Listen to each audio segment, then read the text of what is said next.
Good evening, everyone, and welcome to the pregame show for tonight's grand finals between Regen and the Dojo. Welcome to Revolution Esports' Outbreak tournament. We are here with Bite Me, Coach Careless, myself, I am Paul.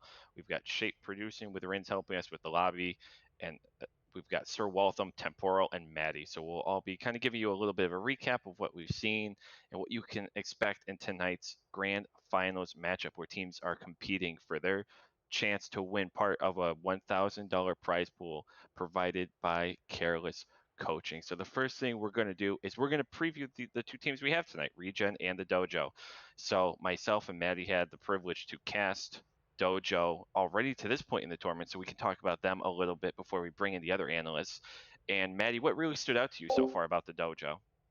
Yeah, so if we're talking about the dojo, we got to talk about this DPS duo. I mean, Berserky and Prodigy absolutely dominated in pool play as well as bracket play, outclassing teams just left and right. I mean, we saw Reaper, May, Doomfist, if you name it, they were doing it. I don't want to really give all the credit though to the DPS because I think the team did a really good job of playing around them. They certainly didn't do it alone, and the great tank and support play around these two is what brought this team to the finals.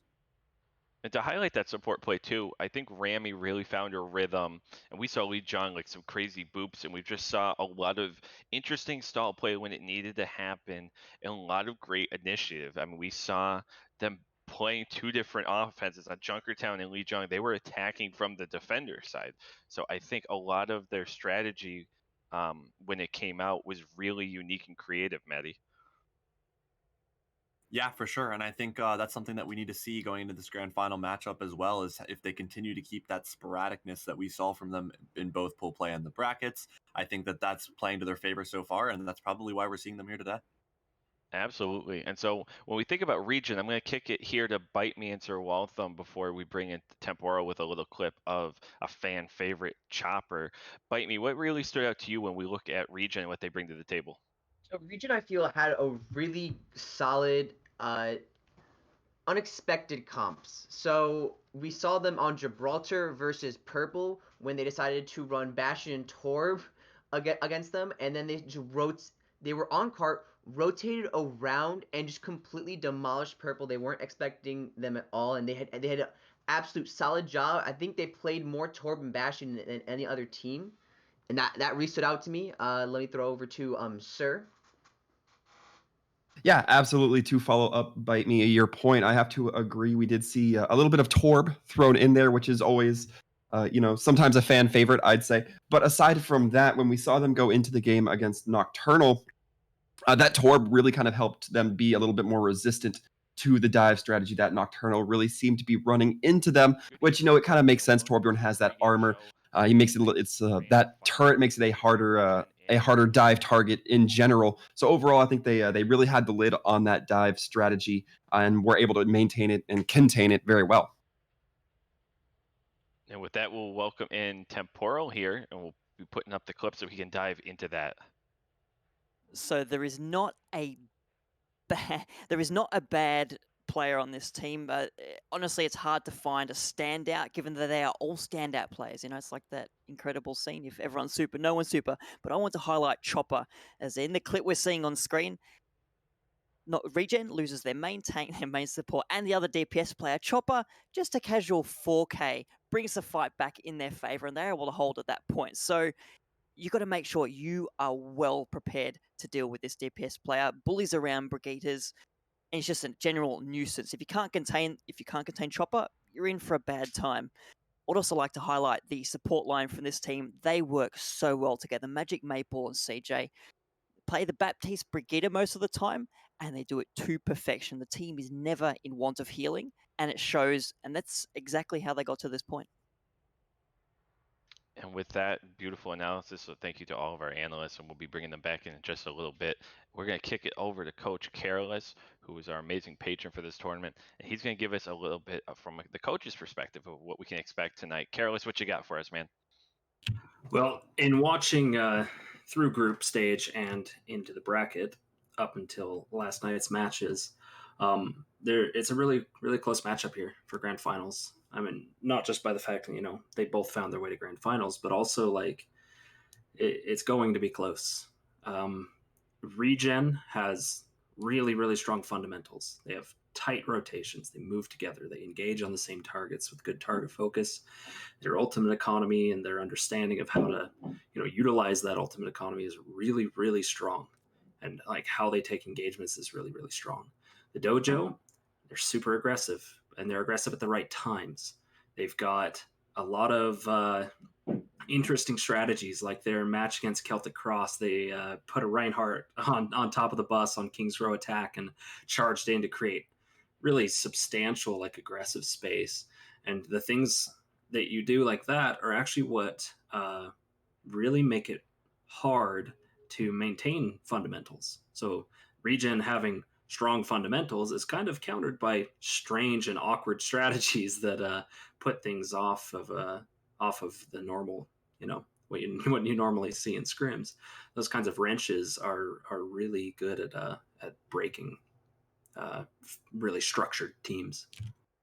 And I wanted to ask you this. So we're going to start diving into, we all sort of prepared questions for Careless, sort of poke his brain, both because he's, the patron of this tournament, but because now that he's a contenders coach, we can rely on his expertise and look to him to offer, some analysis from a coaching perspective that we as casters maybe don't have. So I wanted to open up to you, Careless, so I saw the Dojo on a few occasions set up their attacks in such a way that they actually were from the defensive side. Is that something in a scrim that you would like practice over and over? Is that something that you're like, if we see it, we go for it, but there's like a 1 in 10 chance? Or is that like your first game plan, or does it just really depend on the team? Yeah, that's called flipping the map. And that's most definitely like a valid strategy. It takes time. Like, you have to invest time in order to, take the rotation, flush out those high grounds, and take those defensive positions away from the enemy team. But a great majority of the time, it is very, very worth it, because as you flip the map, you force the defending team into, deeper and deeper disadvantageous positioning, just constantly pressuring them, and eventually they're stuck in a corner. And you have all the point control, you have all of the, optimal map control positions and all of the hard cover to operate from, and the defending team is then effectively attacking the objective, even though, they're the ones that are actually trying to keep it from developing capture percentage. Interesting. So yeah, because I was thinking about it too, like just watching. I'm like, oh my god. But so with that, I'm gonna kick it to Bite Me and then Maddie, so that we can start picking your brain and continue some questions here. Okay, so I have I'm gonna follow up. Start off with an easy question and go to a little bit maybe of a weirder one. So in a lot of the regen versus purple and regen versus Nevermore, or not Nevermore, Nocturnal, we saw Sigma and Ryan. So I was wondering, why is Sigma and Ryan better than Zarya and Ryan? It seems like Zarya would be an extra pick against Mei and some other CC heroes. So what are the benefits that come from picking Sigma? So there's quite a few reasons. One is engagement distance. Sigma can reach out further than Zarya. Just as a basic fact, he can reach out further than Zarya. He also has a crowd control ability in Rock. He has a really strong defensive ability in Kinetic Grasp, and he has a second shield, which helps to make rotations more cohesive, and you don't take damage in rotations, which depletes other resources. Sigma's ultimate is arguably about equal with Graviton Flux as far as how powerful it is, though its area of effect is much, much more substantial. So you can cut off a greater section of the map that the enemy team can't operate in if they want to try to play around the Graviton Flux.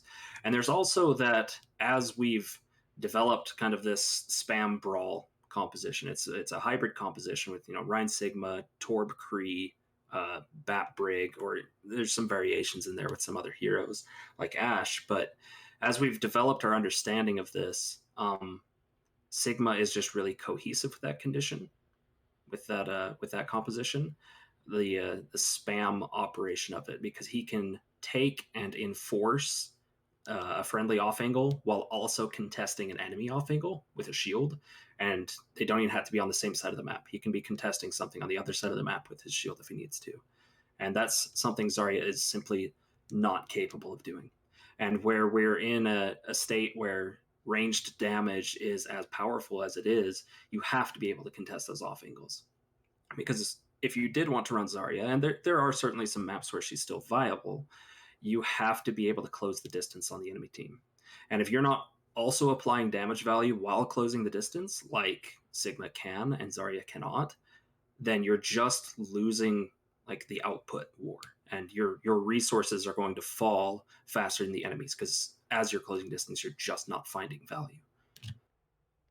That makes a lot of sense. And for a second question, and then I'll throw off to Maddie. Are you learning anything from these tier 3 tournaments that you want to use with your own team, perhaps? A little bit. I saw a little bit of a Cleve Pierce comp with a Winston Rhine, Doom Reaper, Brig, Lucio, and that's a composition we've known about for quite a while. But it actually works pretty strong against the dive composition, because Winston can close off that initial distance and give some space and some time for the rest of the composition to close distance. So understanding that is not necessarily a counter, but a good contest against the spam composition has been pretty interesting. And then like the play I brought up earlier, the teleporting the Reinhardt on top of the King's Robust to just charge into the enemy team, that was certainly interesting. And anybody that knows me, like I've been a huge proponent of Symmetra in general, and like what she is potentially capable of, and it just makes me happy when I see a team utilizing her, even if it's a funky play or even just to a small degree. Like she's capable of a lot, so seeing her in compositions is really, really interesting. Yeah, well, to follow up on the questions that Bite Me presented to you, those are very game specific questions. My question's more of like a general tournament question, and it's that one of the biggest twists this tournament was the hero bans not being present here, that rule, and that kind of contradicts what we've seen in most of the pro play settings for the last couple months. So I was asking, how do you think that, or how originally did you think this would affect the tournament, and like what we've seen thus far, and did anything you see come out of that surprise you? Well, it is interesting actually, because I mean, you find that some heroes, when they're available, they're just always picked, and Mei is really one of those heroes. But we're still seeing some of the teams select compositions that don't run with her, and obviously there's counterplay to Mei. Plain and simple, there is counterplay. It's difficult because she's an incredibly potent and effective hero, but she's not getting picked as much as you would expect, and we're seeing a lot more like Doomfist Reaper and uh, a lot more Winston, where Mei would actually be pretty strong against that. The Sombra Echo and Ash Echo dive that we're seeing also doesn't really play into Mei's win conditions really at all. But as far as like hero bans in general, one of the reasons in planning this tournament that we didn't do that is that the playoffs for contenders and the playoffs for the open division do not have hero bans, and we wanted at least this time to just be kind of cohesive with that, to because they kind of lined up a little bit. So a lot of people were coming off of having played in playoffs. A lot of these teams played in playoffs, and they would have scrammed and gotten experience on no bans. And one of the benefits of running a tournament that doesn't have bans is you're going to see teams on their best compositions absolutely with no excuses. They can't say, well, our main tank's best hero was banned, so that's the reason we lost. It's like, no, this is everyone's bringing their A game. This is their best, the best they can do. I actually really like that answer, because it kind of dovetails into the question I was inclined to ask next, Careless. We've kind of talked about, how the teams have different play styles. Obviously, we talked about how the compositions differ a little bit. I want to ask you kind of how crucially you rate some of the more important factors, such as mechanical skill versus, team composition, meta composition, if you prefer, or play style in this matchup between Dojo and Regen in this match. So on top of play style would just be like team play and composition fundamentals as well. So it's starting with mechanical skill. It's highly likely most of these players are generally on an equal footing when it comes to mechanical skill. It's really unlikely that somebody's massively outclassing somebody else in this match. So it's pretty even playing field. But as far as like how the play styles are going to match up, the benefit of having more of a structured and like strong composition fundamentals play style like Regen is that you understand your enemy's win conditions, how they're going to approach each fight. You're able to read the enemy and you're able to counterplay much more effectively than a team that's just been aggressive. Like I see the Dojo as a team that's playing really aggressive. They play aggressively very well, but as fights start to devolve, they're just not as stable, I guess would be the best way to put it. So I and as in coaching in contenders, like structure and fundamentals are everything, literally everything. So seeing the team that applies that to a higher degree is likely going to be a pretty big deciding factor here. And with that, for the final, oh, sorry, Temporo. I was gonna say sorry. he's got the last question here, so I'm sure it's a good one. I don't know about that.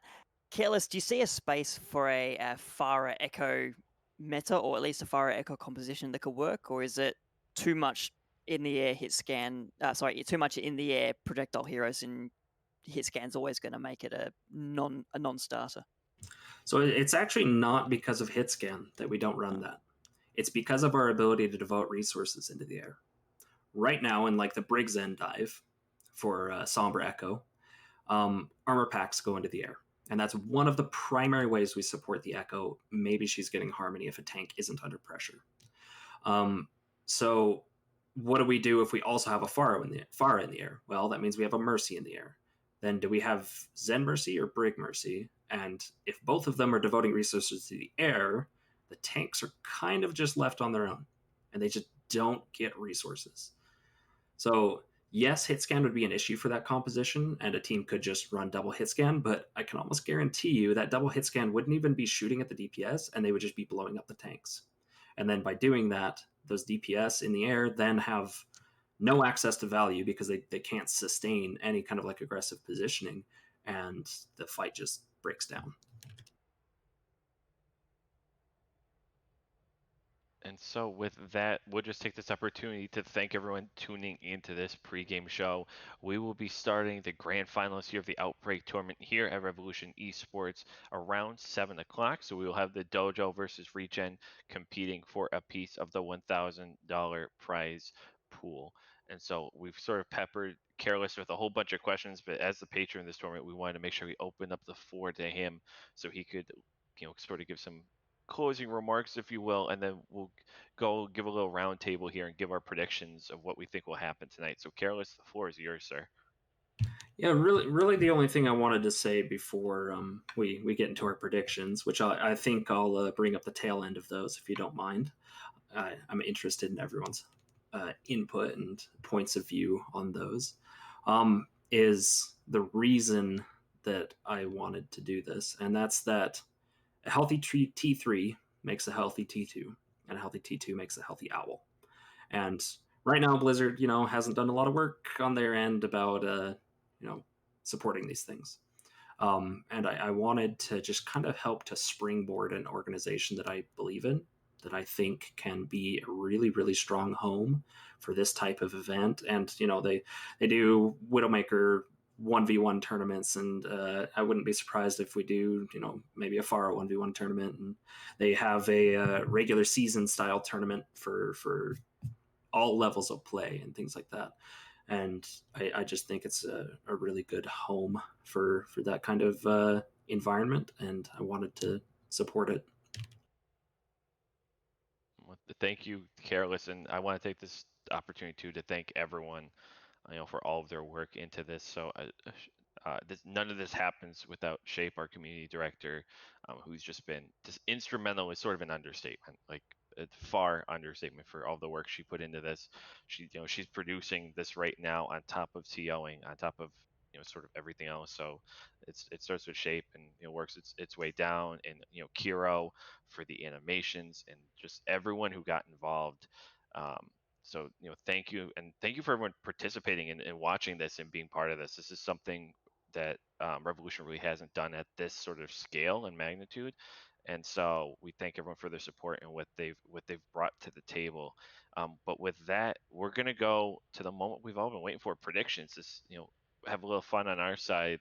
see who gets it right, who's got it wrong, who gets bragging rights after. So I'm gonna put myself on the spot first, so you guys can laugh at my prediction. So I saw the Dojo a couple of times, and I'm gonna take the Dojo in 5. I think, we could see a 1-1 start, and I think that could actually be the best thing to happen to them. I think a team losing a first or second map keeps them honest, keeps them focused, and can really springboard them forward. So even if we see a 1-1 tie to start, I'm taking the Dojo in 5, and then so we're gonna run down Bite Me, Sir Waltham, Temp, Maddie, and then Careless will bring us out here on predictions. What do you got, Bite Me? The walls right here.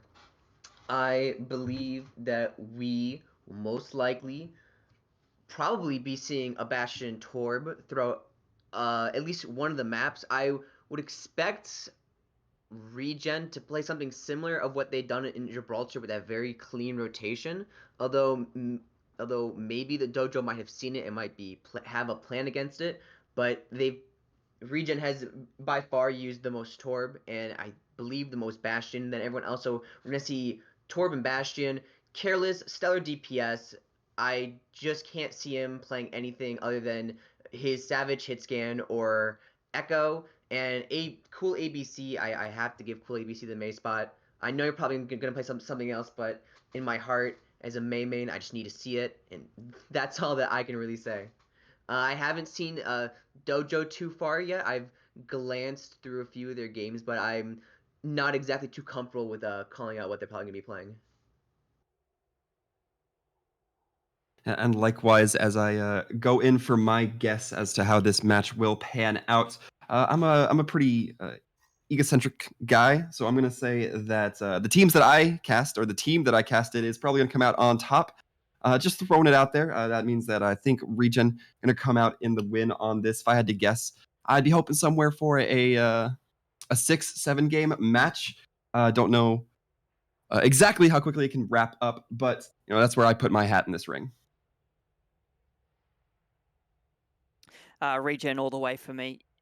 We've seen both of these teams play. I think Regen just has it together a little bit more. They know exactly what they're doing with the comp they're playing. And two other factors in their favor. Looking at that map pool, Kings Road, Junkertown, Busan, they have been so strong on those maps in this tournament so far. So I think it's going to be hard for the Dojo to get a map win in the first 3 maps. And if they end up 3-0, unlikely that they're going to come back. And my other reason is that these teams did play about a week ago, and Regen took that one home, so they know what to expect from Dojo. Dojo can throw some weird things at them, but I think Regen will be ready and able to adapt. So my prediction stems from some of the things we heard Careless say earlier. Obviously, the Dojo being a team that likes to throw up that sporadic play style, and I think because that sporadicness against a very structured, systemized team, from what I heard earlier, is actually going to play to their favor. So I see the Dojo taking this in 6 maps, and I also broke it down which maps too. I think Kings Row is actually going to go the way of Regen as well as Hanamura, but then the rest of the maps up until Route 66 will go towards the Dojo, and I think it'll be a 4-2 win. So I kind of went really bold with these predictions, even broke it down to a map basis, but I'm feeling confident in these picks. All right, I like a lot of your guys' points. Mine goes. I think Regen takes it 4-2, and I think the 2 maps that Dojo takes from Regen are going to be control maps. In watching Regen's play and Dojo's play, like Dojo's, like Maddie just said, more sporadic, like stranger compositions possibly, or interesting plays and things like that are more powerful on a control map, and especially in first fight. Where you only have a split second to identify the enemy team's composition. That's where Regen's structure will fail, but where a great deal of the other map types are not control, I see Regen coming out on top. Well said, everybody. And now it's time to get ready for the action we have all been waiting for. So in just a few minutes here, we're going to be starting pretty much on time. It looks like, as I'm seeing players enter the lobby, we have the Dojo and Regen in the grand finals here. It is a best of 7, so a race to 4. The maps are predetermined: Kings Row, Junkertown, Busan, Hanamura, Nambani, Route 66, and Nepal. So with this, I'm going to say thank you to Bite Me, Sir Waltham, and Temporal for joining us on the desk here. the broadcast. I will be doing play-by-play with Maddie on color and Careless giving us map and match-up analysis. Shape will be producing and Rins running the lobby. So for all of us, we'll see you back in just a few minutes with your grand finals. Stay tuned.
2 teams remain, but only one can be crowned champion and take home their share of $1,000. The Dojo and Regen will square off tonight in what will be a battle for the ages. It all comes down to this.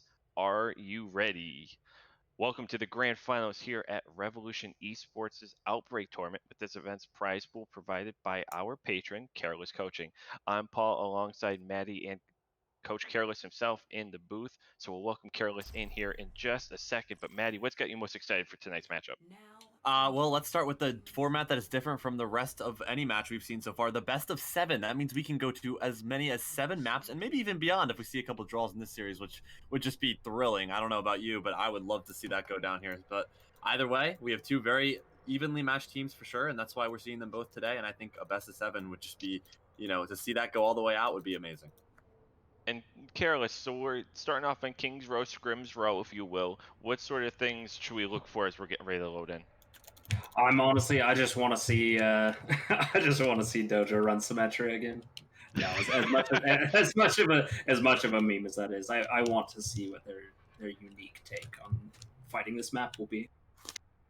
And I think we've seen so many unique takes to this point from the Dojo that like it's almost become conventional for me. Do you know what I mean? Like I expect them to get more funky than like we're seeing right now a Ryan Diva Mehanzo, and I'm like, that's gonna change. Like I just have a feeling that they're just gonna go for something unconventional. Yeah, and I mean, to see Berserky coming out on the Hanzo as well, too, on this defense, if you decide to stick with the double sniper look that it looks like Regen has right now, maybe it'll pretty much come down to just Berserky at range to take him out. And so we're going to see Cool ABC coming out on Echo, Chopper coming out, swapping at the last second from Hanzo, going to be on that McCree here. So we're going to see Regen on attack first. They're going to just sort of dance around the arch here for a second. We're going to see they're running Sigma, Ryan. Ramby going to first one, take it down here by ship. Brock comes in, so they've got a 6-on-5. They've got a chance to look at that point. Economy shield is down. He is taken out. 6-on-5 because of 6-on-3 and a snowball in a hurry. They pounce right on top of it, and they've got point ticking away.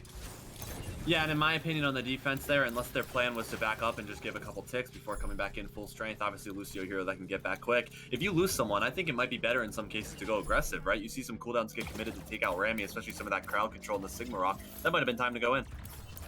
And so Regen, absolutely the beneficiary there, finding the early pick and able to capitalize. The quick cap means that there's no sort of spawn advantage or long trek back from point. And Careless, when you're looking at this, you like to, you usually look for teams to really push through the streets quick. Having this start from here is going to be difficult, right? Yeah, anytime there's a really clean wipe on first point and the defenders get a really good spawn, they are able to hold this tight choke, and chokes are really, really hard to break through in a Brawl Mirror. So we're seeing ship position up top here with Chopper, the fan favorite legend himself. We're gonna see Cool ABC swap onto Diva, dive right into the backline. Ships can be taken down though. Berserky and Ramy finding their rhythm. Economy getting taken down as well. So we see a main take swap. Diva bomb comes out from the Echo. Diva, Cool ABC not able to find anybody yet. We see 4 other ults online here. Shatter's gonna come out. Nobody being taken down just quite yet, but Ramy, Berserky, Samaritan going to be falling out of mech, and they're going to be in a little trouble here. Prodigy can be taken down as well. And Maddie, this offensive is really getting rolling. Yeah, and I have to credit that fight just to the ultimates that, Regen was able to pose from their first point being so clean. But I think that if Dojo rather continues to play at the same speed that they had played before, in that last fight, I think they're going to end up coming out on top. They're starting to build some of those ultimates now that can win some fights. You see the Blizzard bomb coming online. And so Prodigy may going to be absolutely instrumental if they want to put a stop to the point here. To this point, been rolling right along. Ramy going to be taken out first here. Chopper's High Noon going to find the kill onto her. Economy and Samaritan going to go down next. So they're going to get point number 2 basically for free there on the back end. And they've got over 5 minutes to go. Yeah, I love to see the initiative that Regen is taking here. They know that they have the advantage, and they're kind of just pressing it right now. And even though there are ultimates online for the Dojo to eventually put a stop to it, the initiative that Regen is taking to quickly get picks before the fight really breaks out is allowing them to keep the car rolling. And leading into this next fight, CJ has Rally online. Prodigy and Ramy both have their ults. They're going to have to look for those. Nifigans to be taken out, so the support picks coming in plenty here for Regen. Lava going to be taken out, so it's a 5-on-5 fight. On point Prodigy going to take down CJ. Economy going to go down next, so it's a 4-on-4 waging on Samaritan and Prodigy, finding their rhythm here, but Magic 8 Ball is coming right back. Going to find Rami. The cart's still rolling here, Maddie. Yeah, I really like the Diva May kind of combo that came out there. You saw the Blizzard and the bomb coupled with it. There was really nothing that Economy or Lava could do really to deal with that. As you know, you saw the bomb go up and Dico was frozen up, taken down instantly. Economy has Shatter online. We're going to see High Noon come out from the corner. So to hold everybody in place. Cool ABC is on the right. So we just see a wall of shields. 3 shield tanks effectively right now. Not able to get a ton of value though, but Economy's going to find everybody in the Shatter, going to push into that. They've got lamps down, not able to destroy it quite yet. Rami finds the kill on the Lava though. Sigma ult from Ship comes up. He's taken out in the crossfire there. Both main tanks are down, so they're going to have to back out here. And Careless is sort of puts Point in a sort of sketchy spot if you're looking to get back on it. Yeah, and I have to imagine that playing Echo on 3rd point is going to be a lot harder than the first 2. You're going to be seeing the McCree shots be a lot more effective now. It's very hard to avoid those now that we're into an indoor environment here. And also, it's not too hard to hit a May Icicle every once in a while also. So yeah, you're going to see Chopper actually go over, or Cool ABC go over to the May here. So yeah, just a bit of a swap coming through. So we're going to see corners again. The High Noon's really just playing a zoning game. Going to go up on the high ground form from the May wall. Not able to land anything successfully there. Lava's the only one with an ult online as Prodigy finds his. So they're going to hug that corner, but the offense really has the footing that they want, able to just sort of force Economy and the crew backwards into. Now they have the May wall, they have Economy walled off. Shield's going to go down here. Significant pop ult. Prodigy going to put out the Blizzard. They're still looking for Lava, but the lamp's going to keep them alive for just long enough. Lava's going to be taken down here, so they're going to look to back off. They don't have any ults available, and it looks like they're going to look for a reset. Yeah, I think it was just a swap there to the May. You obviously didn't have that Blizzard, which Prodigy did have online, so it allowed them to throw that one out and really shut down the push of Regen on that attack here. But, you know, Prodigy already 30%, maybe could even beat Cool ABC to another one here, so we'll see how that goes. And Careless, do you think they're going to make a swap here, or do you think they're just going to keep running it back? I think both teams have a pretty thick ultimate economy. They can look to invest into this next fight, and that's really when swaps would start to come into play. We're going to see some investment indeed. Window coming out as Careless is even finishing the point here. So Samaritan's going to be the first one taken down here. That's the only ult to this point. Rally. They're getting behind it, and they're investing deep.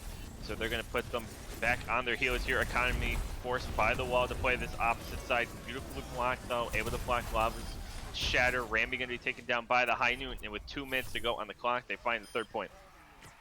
We talked about it in the pre-show, but the Blizzards have been so effective in winning these fights outright, and that's why you'd expect to see more May. We eventually did see both teams get onto that character, as it is just too instrumental, in my opinion, to a map like Kings Road and not be running it right now.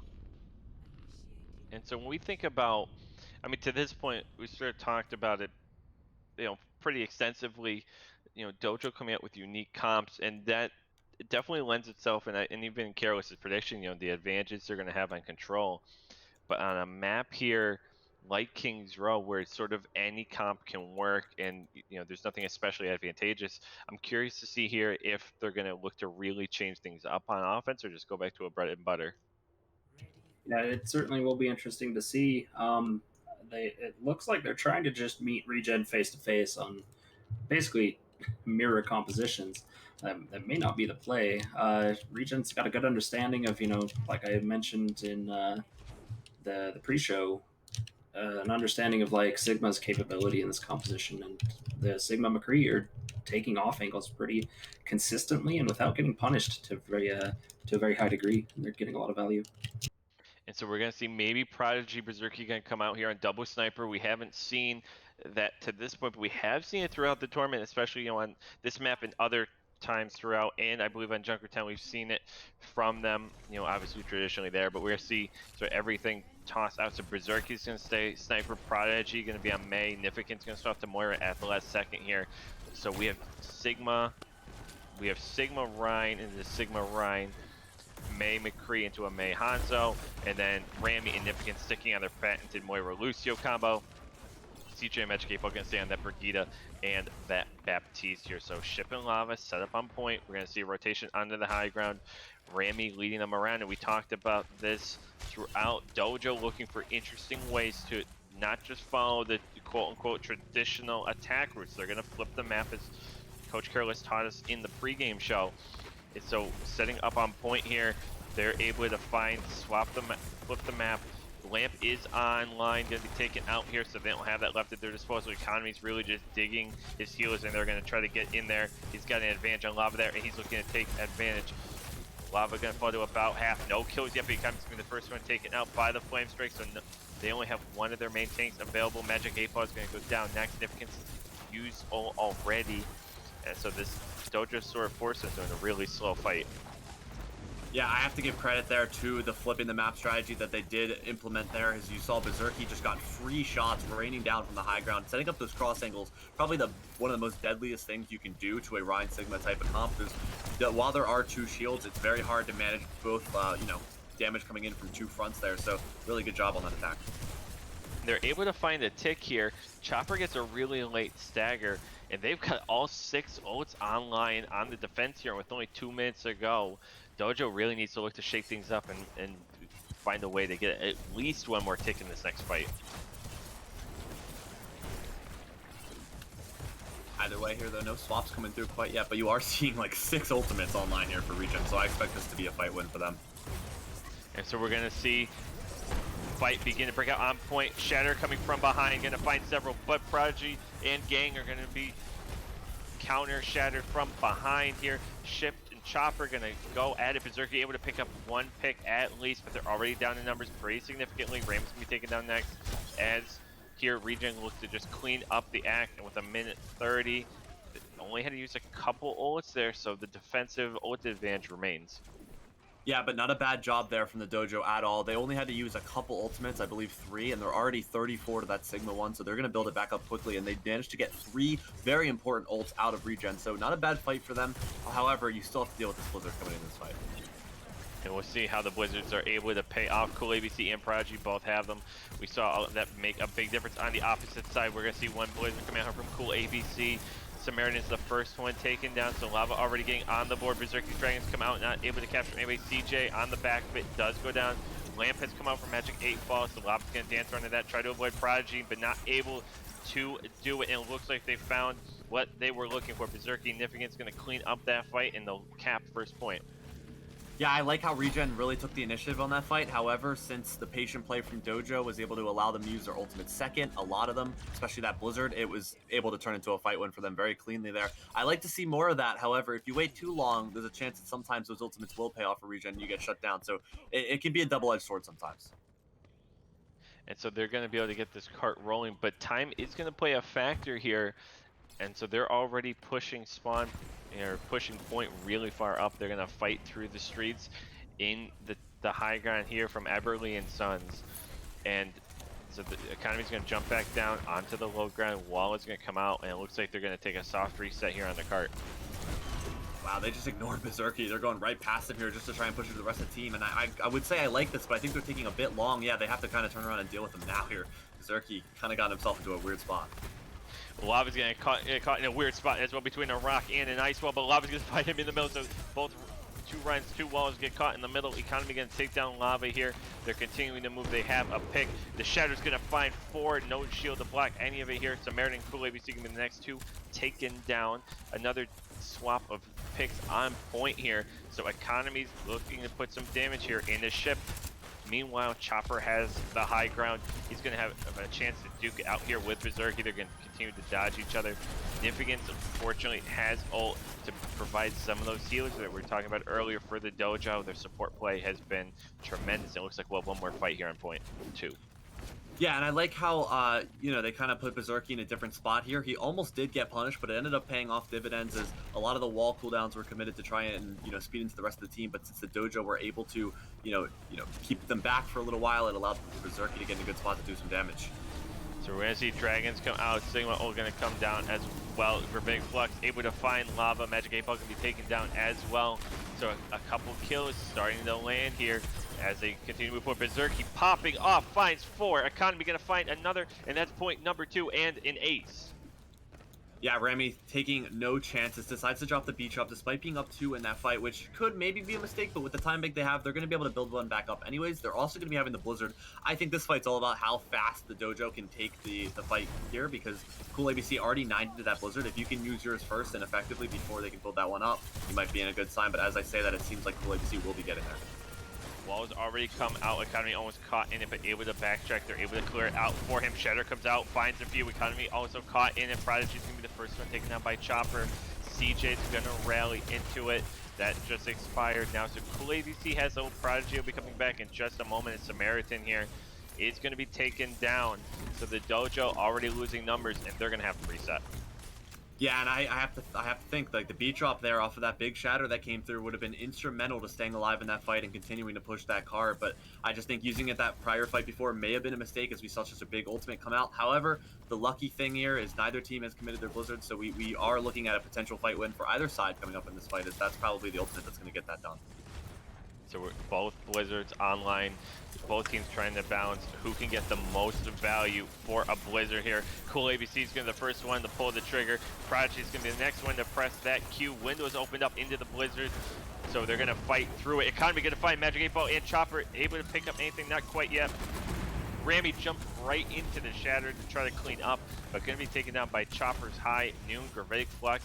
Not able to get Lava, really just drops him to half, and then he's able to get healed right back up. They have the heals locked and loaded, but Berserky will not be denied.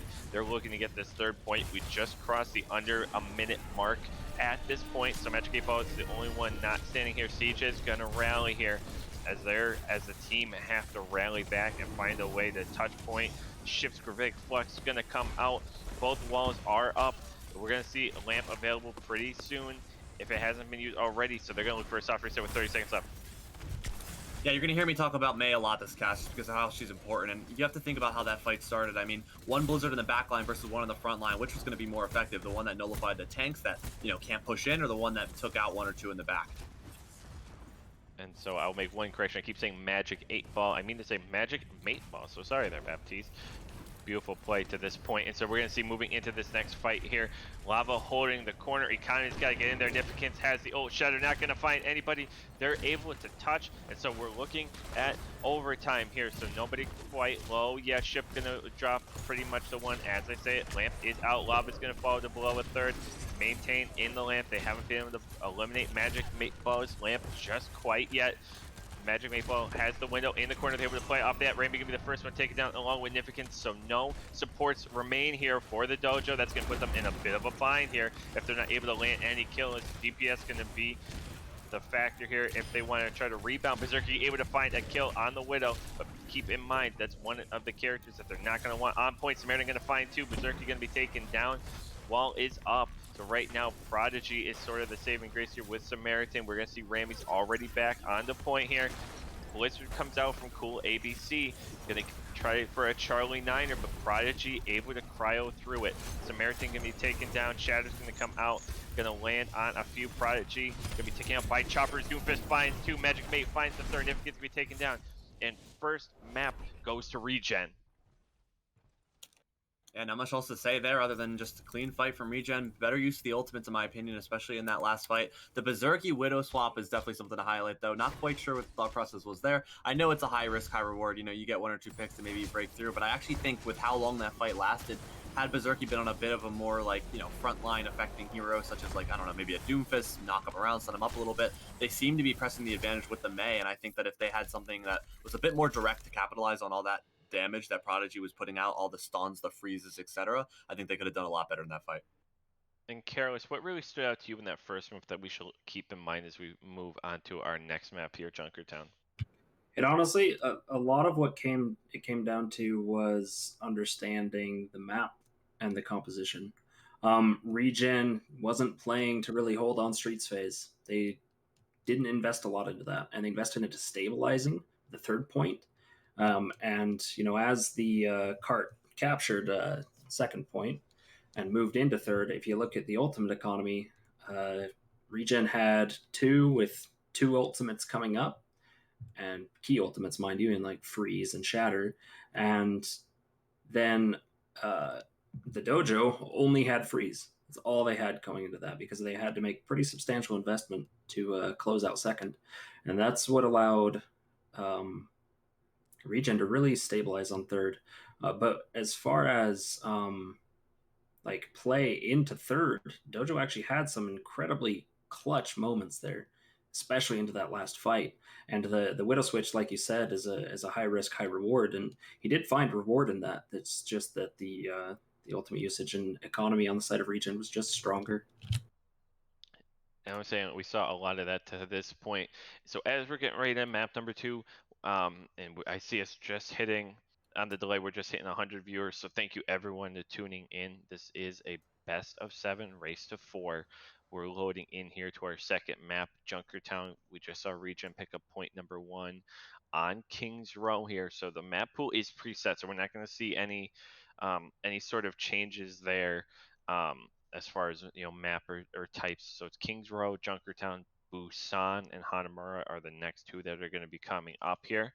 And so with that, we'd just like to take a minute to remind you that our patron, Careless Coaching, Careless obviously in the booth with us, providing the prize pool for this weekend's tournament. So thank you to Coach Careless. And at the end of this, we will have the Careless Coaching Outbreak MVP. So we'll open up that MVP voting as we get through this match, and you'll be able to vote in the panels at the bottom of the screen if you're on desktop, or if you go over to the info tab if you're watching on mobile in just a little bit. And for those of you that enjoy Rogue Energy, we have a code that you can use with your purchase at the checkout. So if you put in TORB10, that is TORB10 for Rogue Energy, and get 10% off your next purchase there. And so we are loading in the map number 2 here on Junkertown. And Maddie, what are you looking for as we're getting set up here? Look, if Berserky's comfortable switching to the Widow, especially in clutch situations, let's see it here. This is one of the most open maps in the game, if not the most open map, especially on the first point. If you can just sit in the back and hit shots, I mean, that's really all it comes down to sometimes, is just the mechanical play. And I think we highlighted it before in our pre-show as well, as you see that from these DPS a lot, is Prodigy and Berserky able to get it done on the DPS. So if they can keep that going maybe and hit a couple shots here with some snipers, they might have themselves a map win.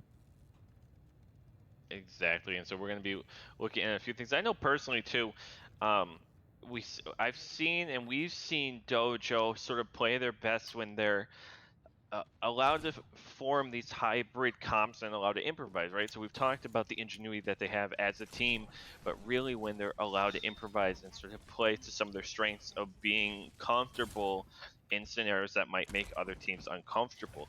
Meanwhile, on the first map, we saw Regen able to dictate pace a whole lot. And so I think to what extent Regen's able to control pace and control the map, that's really going to affect how Dojo is able to approach this. I actually want to see Berserky maybe play the Hanzo here. If they're going to keep playing that Bastion strategy, it allows you to break shields very quickly, and if you manage to get yourself into an off angle, you can definitely nail some shots. I think I just want to see snipers, though. Well, we're going to see Bastion at least to start out here, so Aristopol going to catch a bunch of them out here. Cool ABC looking to just lay in the damage on the Bastion here. Chopper's going to come out on the Tracer, so we're going to see them. Chopper go up on the high ground on the flank here. Samaritan economy and a Hog Rhine. So I guess you see my boy Hog, and I know we don't hear much from Careless over there because he was salivating at the Symmetra while it lasted. But we're going to see that swapped over to the Widow, unfortunately. So short-lived Careless. We're trying to do what we can for you, man. We got to get some sim in here. Oh, I definitely appreciate it. It went for a play, but really Regen is just tucked into a corner, and the Symmetra just doesn't generate a ton of value here. Yeah, I'm also not quite sure what was going on with the rotations there. It seemed like the Dojo kind of had a plan in mind, and then all of a sudden they just sort of dropped and went back to the same spot they were in before. So trying to find a way to get onto this Bastion comp so far, and it's been unsuccessful. Is Cool ABC able to lay down damage? And really just hunkered down. Cool ABC already has Berserky's just literally standing there on the high ground with the Widow, waiting for a shield to drop or anyone to move here. Not able to quite find or land a shot. CJ going to take down Economy. They're trying to break this thing open here, and just at this point, like Rami looking for a flank of some kind here, not quite able to find it, and just sort of a merciless hold here at right in spawn. I think Berserky has the right idea, but I just want to see it on the Hanzo. That's all I want to see right now is, maybe get onto a hero that poses a bit more mobility in terms of a sniper, at least in my opinion, able to get over the walls and, leap around a little bit. But actually, you'll be seeing him come onto the Reaper here, so obviously the plan is probably just to go in as fast as possible. That's what I'm thinking. So they're gonna maybe try to just pounce right on that Bastion. They did already force them off that one high ground spot. So if nothing else, it's a change of course and a change of scenery. Maywell comes up, already puts a divide in it. About a third of the way through, ramming him the first one, taking out Magic Mateball, finds the kill, support to support. Chopper gonna take down Nificant, so that they cut them off at the knees there. No support available. Economy gonna be taken down next. And with a 6-on-3 under 2 minutes here, this is sort of a perfect hold. Clutch pulse bomb from Chopper there. The Coalescence came out. It was starting to help them stay alive a little bit on cart and keep it rolling, but Chopper able to hit that stick and get some picks afterwards. And that's really been sort of the heart of this, is that they're able to always find one, it looks like, regardless of how they're being attacked at this point. It's like, they've switched comps, they've switched approaches here, and Prodigy, Berserky back on the May, and Hanzo, no Reaper. They've tried Widow, they've tried Reaper, but not quite able to get through that defense yet. Beautiful boot from Rami, knocking them all off the high ground, even for just a moment. And that's all it takes for Berserky to find one of the shots of the Hanzo, which, by the way, thank God we got to see the Hanzo. I was asking for it all map. I want to see it pay off here. Let's see if there's enough time to make it work. And they force the Bastion off the high ground, and it's at least enough to pull ult and maybe force them to not give them time to reset. Berserky does find a kill on the Hanzo here, and a 6-on-5. Rami senses blood in the water, and she's gonna ult right into it. CJ Ship can be taken down next, so really that boop off the high ground. Kobe's the first one to fall down. Again, had to ult, get things started, but they're able to find a pick and get this cart rolling. Yeah, I think Rami set everything in motion there with that boop. That forced them to have to move back to high ground, and at that point they had already closed in so far that the Bastion comp wasn't able to sit down once again, and you're going to be seeing they're not even going to try and sit down anytime soon as they're going over to the May now, so no more Bastion for them. No, and I think once they force them off that initial high ground, they realize they're going to have their work cut out for them. Samaritan, Economy Difficult is going to have ults available. Bongo is going to come out immediately from lava, but Cart is moving. Two walls stand in the way. We're going to see a Shadow of the Kool-Aid defense killing the Prodigy Chopper, and Magic Mayfall going to go down next. Samaritan's bombs have been Polko-like through this tournament so far, not able to land anything there, but Ship is going to join Magic Mayfall back and spawn after that. 0.88 meters to go here. The contest continues. They hop off point for just a second, but they're not going to abandon it. Economy going right on the lava. Fortify used there by lava. Not going to be enough to sustain. Chopper going to be taken out. They've just a hair to go, and they're going to get it. We've seen it all series. I think the Dojo just loves their battles on two fronts. You saw the Ryan kind of get knocked over to the side, able to turn around and turn into a shatter. They were able to pour in damage from either side, clean that fight up, and get themselves a first point capture. And Karos, what do you think we're looking for as we move into second point, and how do you stop now that they've got the cart rolling? Honestly, pick the Bastion back up. They had a really hard time breaking it. One of the disadvantages of burning Bastion is you really are immobile. And once you do get destabilized, it's really hard to run. The ultimate economy is relatively even right now, though. So Berserky and Serenity going to pick up the first two kills there. Lava and Cool ABC going to find another two. So forces a 4-on-4. Nificant's going to use her ult.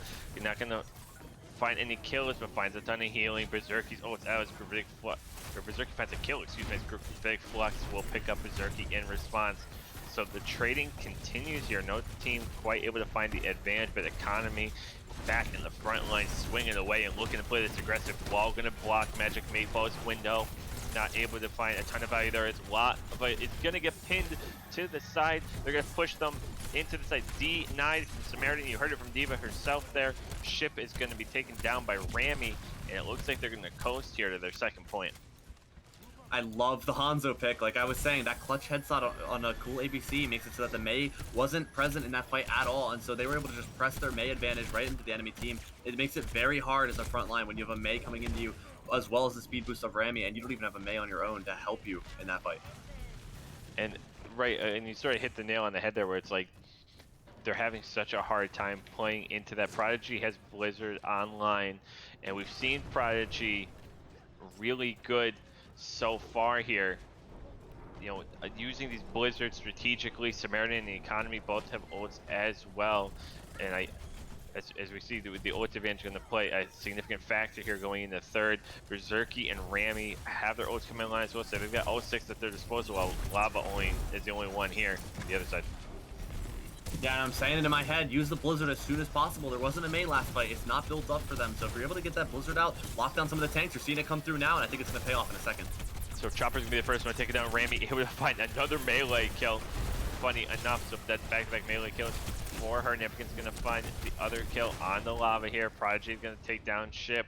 So they're going to be wipe them clean unless they look for a soft reset. They're not able to get there. And so it looks like probably 1 or 2 last fights here. I want to see the Dojo take this fight fast and aggressive. You have the ultimates to do just that, the beat drop, the dragon, etc. I think that with the Blizzard and, you know, the 2 support ultimates that Regen poses right now, it's just going to be a battle of stability for them and how long can they last in this fight. I think they're going to win outright overall, but I think if they take it quickly, Dojo has a chance. Berserky able to find cool ABC for the first pick, able to pick up CJ on literally the tail end of that dragon. So they're very well placed. They're only going to pick up 2. Economy's just going to shatter right into it, just looking to find any sort of kill. Chopper's the only one remaining on point in the Blizzard here, along with cool ABC snuck behind the payload. Didn't see him hiding there. Berserky just gonna get a quick dink in the head, not able to find it. Samaritan gonna pick up that kill, and now we're gonna see the stall. So Ship is gonna be hammered on point, but they're gonna boop him off, and that's 3 points out of the gate. Yeah, they played it just as fast as I wanted them to as well. It forced out the rally, and they pinned the Brigitte into the corner using the Maywall and the Dragon, throwing everything into winning that fight as soon as possible. And I think that's why they were able to come out on top there. It doesn't matter if they have all these great ultimates to allow them to sustain if you don't give them the time required to use them. And I think the Dojo did a really good job at that fight. They really did. And so what sort of defense here do you think we look for, Carlos, or what sort of thing do you think we need to see from the offense to go the distance? I think Regen's just going to come out with a clean brawl and just look to move together tight. One of the biggest things I noticed in that last round was that Dojo moved into third point with a really, really fat ultimate economy. They had a lot to work with, and it just led to a snowball. I was gonna say, yeah, we saw in the fight. We obviously were sort of talking and typing back and forth to each other. That ult advantage was nuts. I mean, they had 6 going in to 1, so they sort of got to pick their poisons and pick their fights. Yeah, but I want to really quickly highlight that Berserky sticking to the Hanzo on the defense, which I love to see. And you're going to be seeing that more of an aggressive approach that we saw from the Dojo in some of their group stage matchups. And I think if they stick to this approach, it's going to be very hard to get the Bastion out. You're going to have the damage required from the Hanzo and the ability to split up the comp with Mei. I don't think this Bastion comp's going to work at all here. We'll see how it goes. Economy, we see it already on the low ground, pushing up pretty far. Cool ABC able to get the lamp, absolutely shredding Economy's shield here. But Berserky on the Hanzo able to take him out, while Rami's able to take out the magic Mateball lamp. Chopper's gonna be taken out. No dice for Bastion. Yeah, you have to get off this Bastion. I think if they're going to press this hard, and also even if you do manage to get out, you have Berserky sitting in the back, able to unload damage into your shields and whatever's left of you by the time you get past this Ryan May look. I think it's going to be very hard to get the Bastion out. Like I said before, you saw such a clean fight before, but keep your eyes on Chopper now. He's coming out on the Hanzo to go on the flank. And Cool ABC hasn't swapped off yet, but Ship and Chopper able to find the kills, and Cool ABC finds a third. So not necessarily the Bastion doing all the work right away, but all of the other parts. The Economy's just going to fall off the ledge, look for the reset, and the carts move in here. But Berserky's still able to pick up Magic Mateball and is hiding behind enemy lines, kind of a thorn in their side. But Berserky's just going to jump off and reset with the... did I lie? No, he's staying. Okay, no, so he's going to be taken out, and they're going to look to reset. Yeah, and I think rather than a change in comp there, Regen more or less looked for a change of playstyle, able to use Chopper's Hanzo, aptitude to kind of get out there and do the damage they need to break this one open. Ship going to take down Economy, so that's going to get rid of one of their tanks out of the gate and their only ultimate that was online. So Samaritan's approaching Gravitic Flux here, but it might not matter as Prodigy, Nifficans, and Rami just going to be taken down by sort of this onslaught that they have to face here from the Bastion, from Chopper on this Hanzo, and it's just proving to be too much, and they can't find a foothold on defense. I think this is another quick fight. You have a really great opportunity to jump from the top of the point here if you do decide to come back into this one and, unload the Blizzard. You're 85 to it. You're very close. I don't even know if they're going to be able to get in time. They're not. No, and they're not quite able to get on there. And with 4.5 minutes to go, Careless, is this where you start just being really strategic about your ults, or is this when you start ripping them and just try to build ults again? So one thing is that they have to destabilize the Bastion. They cannot allow Bastion to move into the open space.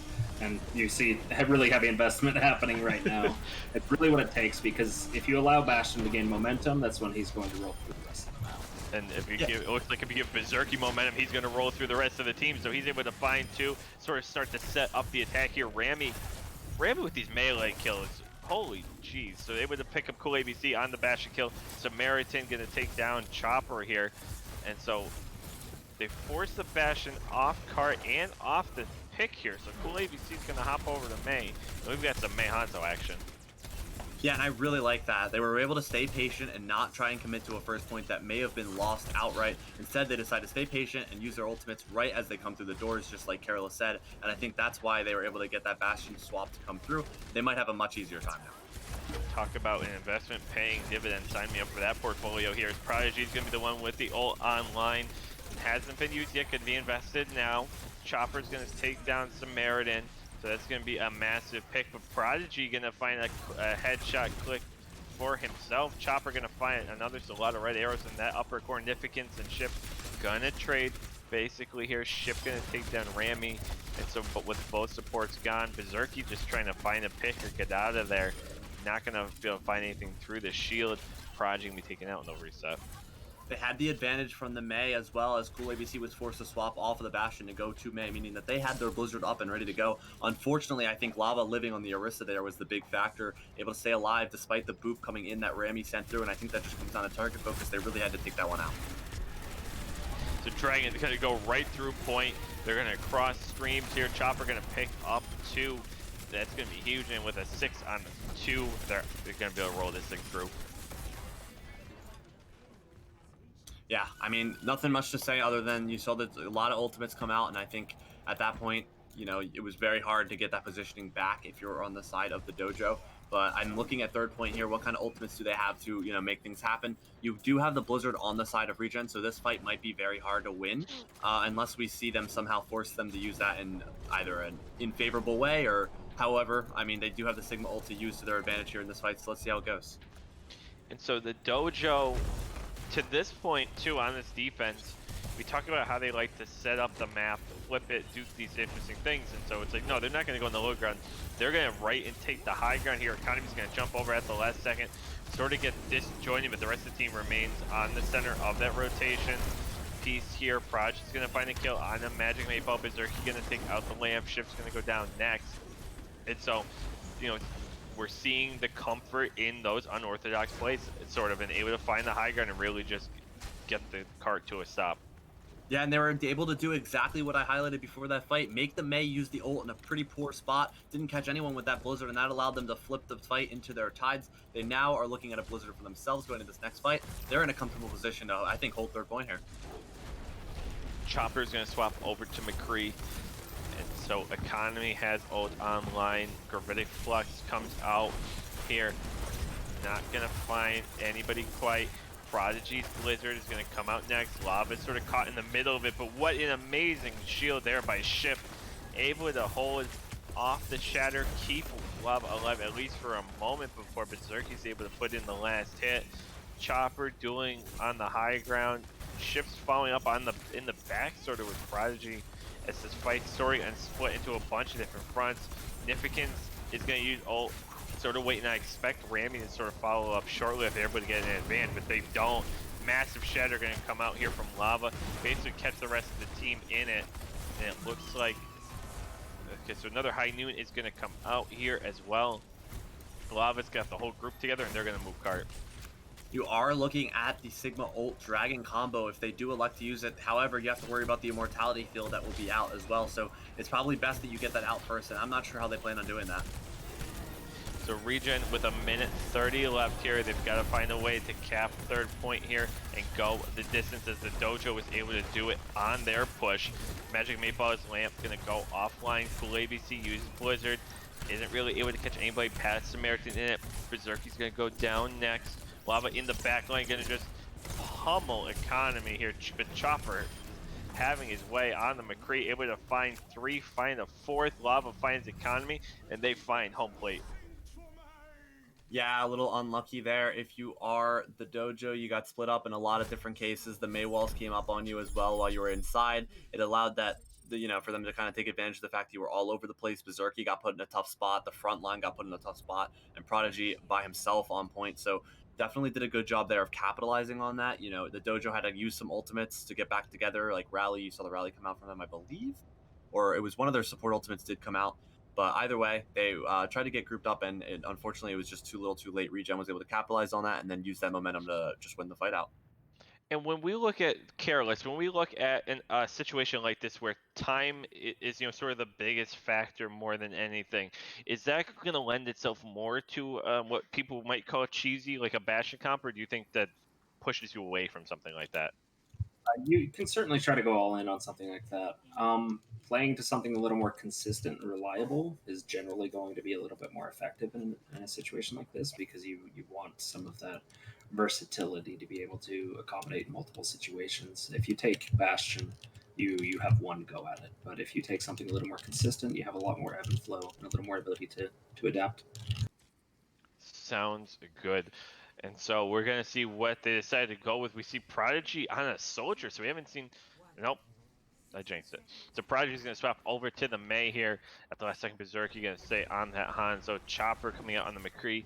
Really started to feel it during those last few fights on defense here. We're going to see the Dojo look to rotate around, try to set up things from a different angle. Berserky finds Magic Mayfall. Maywall comes out, but not really going to stop anybody here. Lava just sort of charges backwards. They're going to look to sort of reset themselves, as Rammy's going to be the first one taken out in this fight. Economy going to go down next, and with 25 seconds left, they need time to group, or they're going to be staggering here to point. I would have liked to see the Dojo get a bit more aggressive off of that pick that Berserky was able to find with the Baptiste. No Mortality Field to support, and other than the Brigida, they really had no healing either. So if you're able to go aggressive there, despite some of the May cooldowns you may face up against, you do have a May of your own, and I think that could have paid off for them more, but you are seeing them get back into the card here. So Magic Mayfall felt really low there for a second, but not able to be taken down. Lava going to go down, though. Ship was taken up pretty low, but Chopper's going to take... Berserky's going to take Chopper out. Rammy's going to find Ship with the melee. Berserky's going to find the headshot on the CJ. Samaritan picking up another. And it looks like there'll probably be one last hold here as they approach the Junkertown sign. I don't think this next fight's going to come down to Blizzards. I think it's actually going to come down to how well these Sigma ults come out. And I think because of the Baptiste Immortality Field on the side of Magic Mayfall, if you can't force that out with your Blizzard, that's going to be very hard for Samaritan to deal with in his Sigma ult. So I think if you have a nice Dragon to follow up in a good spot, that can help. So are they going to be able to contest it in time? They're not able to. They can't get there in time, and Prodigy's going to find 2. They now have to keep in mind it is overtime, so they have to stay cognizant of their positioning with relation to the cart. They have to keep that thing moving. But yeah, Blizzard's not a factor there, but they weren't even able to touch. Yeah, I have to eat my words there. Blizzard's actually making all the difference in that fight, and that was just because of how they used it. They didn't even allow them to get in the first place, and with the comp like Deathball, they were able to anticipate that they were all going to come out of the same door, meaning that one Blizzard blocks all 6 of them down, and even if it's in a bad spot to kill them afterwards, that's not the point there. It's to keep them off a cart. That paid off dividends for the Dojo, and they got to keep a lot of their ultimates. They did for sure, and so that ult difference is going to make a huge difference in this next fight. Samaritan's going to use Gravitic Flex first, not able to find a kill. Ship has theirs. Everyone just pressing Q other than Ship and Lava right now here for the side of Regen. Not quite able to find anything past... Never mind. Chopper able to find 2. Cool ABC going to find another, and just rapid fire able to put up the kills after everyone, like I said, just hammered the Q button here. Able to get a point on the board, and we'll flip it again. Yeah, no, I loved how the Dojo started that fight too, and obviously Chopper's clutch plays was able to win that one out for Regen. But I think that the flux that came early, and then the Dragon to kind of split off the tanks from the rest of the team, was a really good way to start that fight off. I just think that it ultimately came down to the fact that the Blizzard was still online for the side of Regen. They were able to get that on the cart, which is where it matters in those overtime stages. They capitalized on that one. But yeah, definitely a good fight for sure. And so we'll see things flip here again. Score is 4-3. The Dojo able there to find their 4th point And with a minute 36, it looks like we're going to see Cool ABC back on that Bastion. Yeah, but I don't know about this. I mean, I think the Dojo did a really good job of shutting it down last time on their defense, at least for the first couple minutes. And really, that's all the time that they have to work with on the side of Regen is a couple minutes here, not even 1 minute 36. So if you can't get this Bastion out the door and on the cart, they're going to have a really tough time. And also, without having the Mei, it means that there's going to be a blizzard on cart inevitably. And when it's going to all be about the cart in these overtime situations, you're not going to have anything to help out with that other than what? An immortality field? I think this is a really, really poor choice to stick on the Bastion comp right now. And we'll see if it's able to pay off for them. Prodigy going to be back on the Mei and Berserky on the Hanzo that we've talked about throughout the tournament here. We see Chopper poking from that left side, just trying to find a headshot, trying to find anything. Cool ABC going to hop out in a turret form, just keep backing up. Chopper's able to find that headshot on to Berserky. Sort of a worst case scenario pick if you ask me. So they're set up on a 6-on-5, leaving spawn here, able to find 2 more. And they're going to be able to get cart moving pretty quickly here. Wow, I got to give Regen credit. That was a beautiful fight from them. Able to get their Bastion out the door just because of the mechanical plays that came from Chopper. Able to take out Berserky early. And not to mention, they now also limited Prodigy's Mei ultimate percentage to only 22% from that fight, meaning that there's not going to be much of a Mei threat, at least not anytime soon in terms of Blizzard. So they're able to keep their Bastion on the cart for as long as they want, but it doesn't even seem like that's what they're electing to do here. And Bastion was acting like a decoy, if you will, or at least applying pressure in a different direction that gave Chopper the opening to just create whatever angles he wanted to find that initial pick. Found it on the Berserky, which, like we said and highlighted, is so massive when Berserky is such a huge part of all the picks damage they're looking to put out here. So we're watching this fight map flipped again. The Dojo just sort of doing what they do best and maybe what they're most comfortable with. Flipping the map here. Bastion set up on now the left side for the direction they're facing. Cool ABC and Berserky gonna swap. Samaritan ulting before overtime, so we'll see if that's any sort of difference maker. Not looking to force a Charlie Niner, but just gonna use the Gravitic Flux when he found an opening. CJ's gonna rally, fall pretty low here. Chopper's got Dragons on point. Rami did beat drop in that. Prodigy and Economy gonna ult as well. Cart's still moving though. CJ and Magic Maple gonna fall down though. Cool ABC's gonna be the next one down. The Doomfist gonna be taken out. Ship takes down Rami, gonna die himself there. Chopper gonna be taken out, and that's gonna be a 4-3 win for the Dojo. This is what I was talking about. No Mei in the late stage of the game on a contested cart means doom. If you get that wall up, especially with the Bastion pick that they started that fight off with, there is absolutely nothing that you can do with your regen. The Mei just controls so much space. That's what the hero's for. And you're on such a tiny little area trying to live, not to mention that the dragons and the arrows that Berserky was raining in from far. However, one thing I do want to highlight is from the side of Regen, despite only having a Bastion in that last fight as opposed to the Mei, they did have a very good strategy going into that one. They actually decided to get off the cart, knowing that a flip the map was probably going to come in from Dojo to get that cart control. So instead of leaving their Bastion in a very contested area like under the bridge or where you can come out of either of those buildings and get onto cart instantly with really no sightlines for the Bastion, they instead put the Bastion in a better position to unload that damage so that they had a harder time getting in on it. Now, in the end, it didn't really matter because of the Mei. And like I said before, the Mei just being so instrumental in that last fight, Dojo was able to get on the cart and do a lot of damage. And I'm just gonna give myself a little pat on the back. My prediction's still available here to me. So I said the Dojo. I was thinking a 1-1 and maybe a 4-1. As Careless, we look to Busan. You had talked about in your prediction that these maps are best suited for the Dojo. So what does Regen have to do? I'm going to flip the script. What's Regen have to do to sort of bring this back here and stop the momentum that the Dojo's found? So really, like on Junkertown, and it leads into what will help them on Busan is taking the Bastion comp on the last attack. There was a mistake because it wasn't adaptable.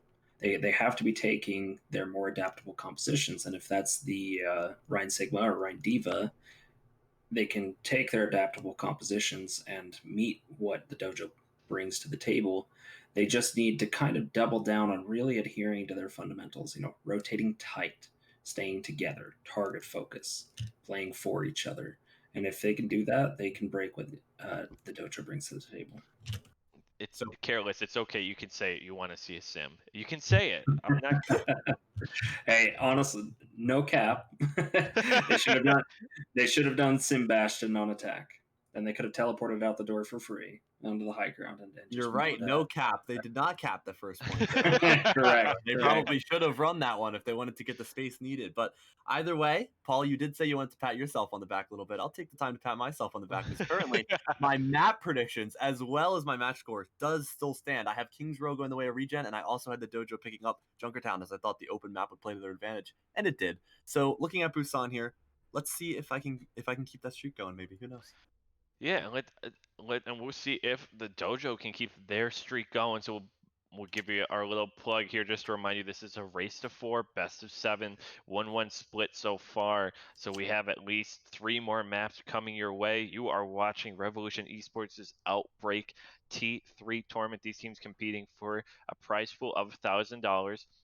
$800 goes to first place and $200 will go to second place, contributed by Coach Careless himself. So we thank him and his brand, Careless Coaching, for providing it. And we extend congratulations to him on getting his role in Contenders now as a coach.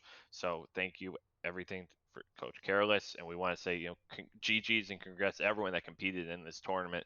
It's not only been a blast to produce and cast and watch, but just to be involved with. As much as people, including myself, we kind of judge and speculate what's the status of T3, where's T3. It's us sitting here on a Sunday night here in quarantine enjoying some really friggin' good Overwatch. And so if there's anything you can do to keep giving back to your fellow teams and players and communities that really need support to make the next level, go and do it. There's places and people that will help you accomplish whatever you want to do.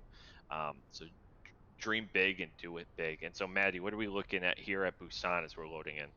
Well, like you said before in the pre-show, Careless, you expect Dojo to be taking this map, and I do as well. I think the the sporadicness of a map like Control and just the map set in general, I think really plays to the Dojo's advantage here as throwing the sporadic things with each point. I think that's more of their style. But it'll be interesting. How will Regen compete with the Dojo here with some of that sporadicness? You're already seeing the Doomfist being shown from Chopper. Let's see if that lasts. I'd really like to see. It's interesting. The Dojo is throwing a little bit of that randomness in here in the Soldier. They're going to have a little more sustain, a little more poke power.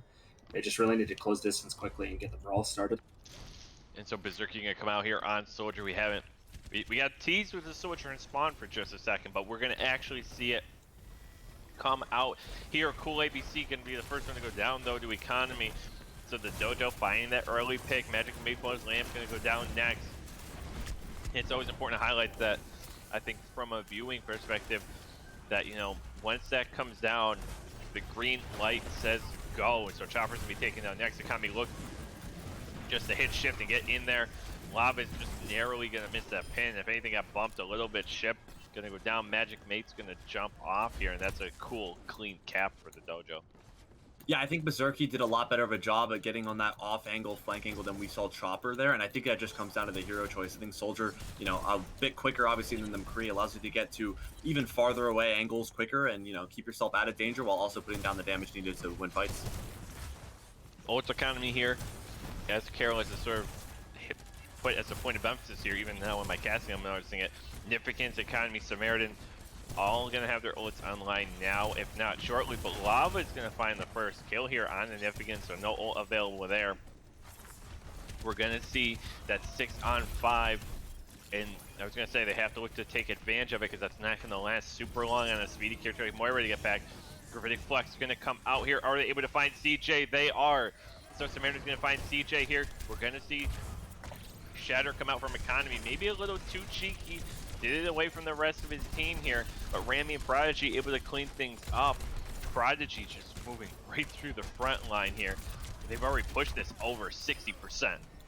Yeah, I think the Immortality field came out a bit too early there. It allowed them to get the Sigma ult right in afterwards and then, build up that Soldier ultimate percentage. And really, it allowed the Dojo to just flip the fight outright because, with no Immortality, you didn't have to worry about throwing the Sigma fight off in there. And then once they all landed and, kind of didn't really have their bearings yet, you just see the Shatter come through. It was just everything was connected in that fight for the Dojo. That was a very clean fight.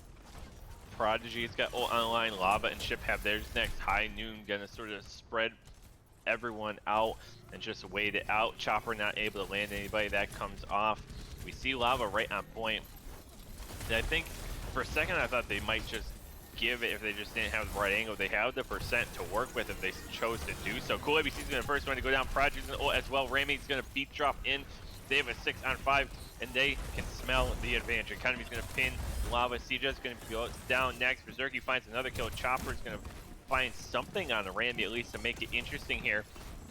Whereas Significance just continue to heal as they're looking to take down Ship. And that looks like a clean 100 to all here to open up here on Busan.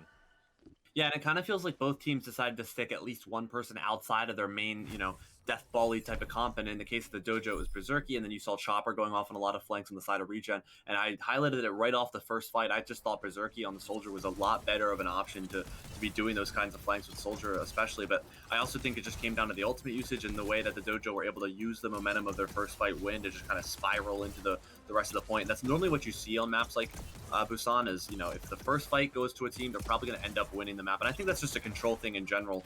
It's all about this first fight, I think. And I think we'll be seeing a very similar narrative here on this fight. And so we're going to see now, I mean, we saw Torp for like a split second there. They're going to be swapped off. So we're going to see the Mei against Mei action again. Chopper, though Chopper's seen a ton of success on the McCree. They're going to go a different direction here, pull out a Tracer. Rami and Nifigans, Moira, Lucio, so no Brigitte or anything. The support picks really haven't changed, and I don't think they've changed at all to this point. CJ and Magic Mate, gonna stay on Baptiste and Brigitte here. So Lava's gonna be set up at sort of this high ground here as the Dojo look to set up on point. Samaritan's up on high ground. Economy on the down low, right on point, able to cap it right away. Looking to fight right into Lava here. Lava's pin gonna miss, gonna get frozen. As Prodigy looks to cryo. Economy gonna go in there to Lava. Cool ABC finds the first pick though on Berserky. Lava gonna be pinned down as well. Windows come out, Gravitic Flex, and they're just gonna rip ults here. As this first fight continues, both maintains gonna find kills here. Samaritan finds the kill on the Gravitic Flex. Post bomb gonna stick to the cryo. So a little bit unlucky there, not able to land the kill, and they're gonna clean up. I'm okay with them ripping ults there. To win that fight is absolutely huge. You're going to have Shatter going to the next fight. You're also building your beat and Blizzard very fast, and it seems Prodigy's going to get there first, and that's really all it comes down to is those few percentages, and winning that first fight was so important because now you're already looking at 40%. God forbid you lose the fight, you already have at least something there for you, and you're going to be able to build back into this one, and so I think that was a good investment there from the Dojo for sure. And so Cool ABCs, we're going to see poking out of the window there, right clicking. They're going to jump right in, and they're going to use CJ's rally. So they're going to rally in. We see the Dojo wisely push forward enough that they can kite and wait out the entire thing and just take the fight on their own terms. Able to take it on point here. We're going to see Prodigy's Blizzard come out. They're going to try to catch anybody in it. They find Lava, and they find CJ, so that's a 6-on-4 as the battle wages on point. Chopper did use the recall. We see Post Bomb and Blizz coming available. CJ gonna swap on the Moira, and Magic Maple is swapping to Lucio. And it really looks like the Dojo is starting to take things on their own terms. Yeah, now, however, though, you're looking at Regen building up some of their ultimates here, and despite not having any support ultimates against the two that the side of Dojo has, this is the fight to win. Obviously, 88%, you need to win, it's do or die, and you have the ultimates to do so. We'll see how they use those ults here as Great Flex gonna come out here. Rami is gonna use her beat drop in midair there. Cool ABC's boys are gonna come out, they're gonna be able to find Economy and find Nifkin, so they're finally able to find some picks. Berserky's just gonna emo on point, knowing that, look, we're just gonna, let's end this and get ready for the next one, and they're gonna come back with a couple ults of their own. Yeah, so the Dojo did have to use out some of those support ultimates, but that's totally worth it as you are getting even more ultimates out of the side of Regen. You're not giving it to them for free, meaning that you're now going to this fight with 87% on the Blizzard as well as 84 to the Sigma ult. I just think there's too many crowd control game-changing ults in this fight for them to not pick this one up, and if they don't win this one, I think the advantage does go over to the side of Regen, but for now, I think the Dojo is still in the pilot seat. So we see Samaritan get a lot of armor there, watching the health bars at the top, able to suck in a lot, or shield, excuse me. Significant Berserker gonna pick up 2 kills. Lava and Cool ABC gonna be taken down next, and that might be enough because they really only need to win one fight for 1% here. We're gonna see CJ looking to just get on point himself for a little bit. Cool ABC's going to swap over to Doomfist. Time is running short. Magic and Hatebug going to hit point. Rockets launched into the air. Not going to matter as the Dojo finds map number 3 and point number 2. Yeah, just not enough support ultimates there in time to help deal with some of the ultimates that were being poured out on the side of the Dojo. And unfortunately, that's just going to go over to them if you're Regen. So not much you can do on that last fight. I think once, like I said, they got that first fight advantage, they were already at 40% having won a fight. Yeah, they did have to use a couple ults to do that, but that's totally fine because you still have the advantage of, having the point in your control. By the time that was flipped, it was already like, what, 85% or maybe even overtime, if I remember correctly. And so now, what do? You do have to hold, and you already have the Dojo building up some of those ultimates that they needed to, break back into that one. It was a tough spot for Regen to have lost that first fight, and I think that's really all it boils down to. But the prediction stays strong. Dojo up 2-1 here, so let's see how this goes. For sure, and we're going to cut to a couple-minute break here. We'll give everyone sort of a breather for just a few minutes, and we'll be back in a moment. We're going to give the teams about 5 minutes or so. So don't go anywhere. We'll be back with map number 4 in a few. Stay tuned.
Welcome back to the grand finals here at the Outbreak tournament, brought to you by Revolution Esports here. And so we're going to be getting ready for our fourth map here.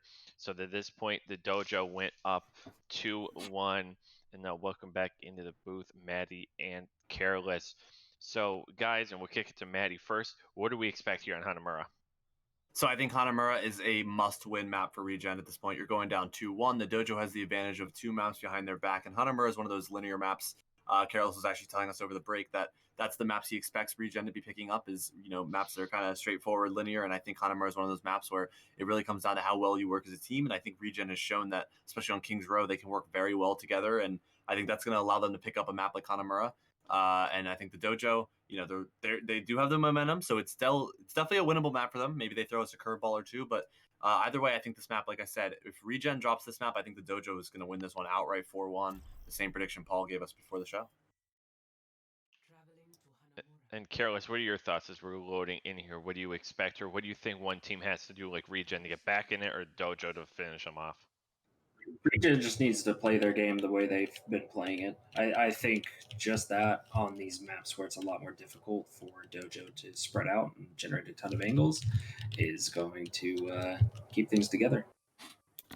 For sure. And we're on the delay with the stream, but we had a message in chat specifically saying to tell the casters that they're doing a great job, please and thank you. So thank you, December, for that. How sweet of them. So I just wanted to highlight that. And thank you to everyone in chat. So we've been pretty close to 100 viewers most of the time here. So thank you for tuning into this broadcast. We're really excited to bring you not only this grand finals, but it's just been a privilege to hang out with everybody and to bring you all this awesome event. So thank you everyone who participated, who's been involved, who's helped us run it, who's just been here for the long haul. So thank you for that. So we're gonna see here, Regen on attack first. We're seeing Berserky on the Torb. I'm stoked, to say the least. That's gonna be awesome. Yeah, this is a comp that I would not be surprised to see Dojo come out on. It's one of those, curveballs with the Torb. So turret actually in a pretty neat spot here as well. So, trying to keep going for that battle on 2 fronts thing where you're taking damage from both sides. The turret's going to help with that one. And walls are going to make things interesting to really force the battle inside here. Economy going to be pushed back immediately here by Lava and then taken out by Chopper. Going to give the killing blow. Berserky going to lose his turret here. He's going to run back, pick up a health pack, work his way back toward point here. But by the time he does, might be too late, and he is taken out. So that's a 6-on-4 right away. Lava found the momentum to go forward, able to work through Economy here, and they're set up on point with sort of everyone else from the Dojo just staggered, waiting to die on point. Yeah, one thing worth mentioning as well is you're actually not seeing a Sigma come out on the side of Regen. Instead, you're seeing the Zarya look, and I think that's going to help them break open second point a lot more too if they do finally manage to close this fight out. And you're already 40% to your grab. By the time you build that one up, I think locking everyone down in one area is a great way to get yourself in. And once you're in on second point, you can start finding the picks, especially with that Mei. It's going to be very hard for Dojo to come back in one by one. So they're going to either have to give up ticks and get back in together. And that's what you're looking for if you're Regen. In the Economy, they flashed the Hammond for a second.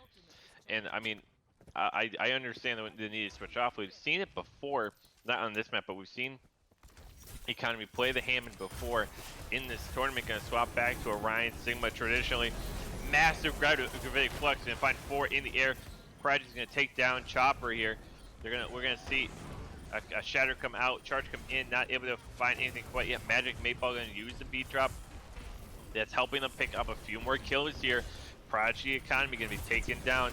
They're really just playing this smoothly, aggressively as one cohesive unit. And while Molten Core will be used here, and the stall continues a super stally map, they've really got a significant numbers advantage. Yeah, but the picks actually starting to come back through here for the Dojo, and I mean, maybe those are some of the ultimates they got to throw out late. Prodigy went down earlier on the Mei, and I thought for sure that without being able to use the Blizzard in time, you'd be in a tough spot, but actually, as I say that, you're seeing the picks go back through towards Regen.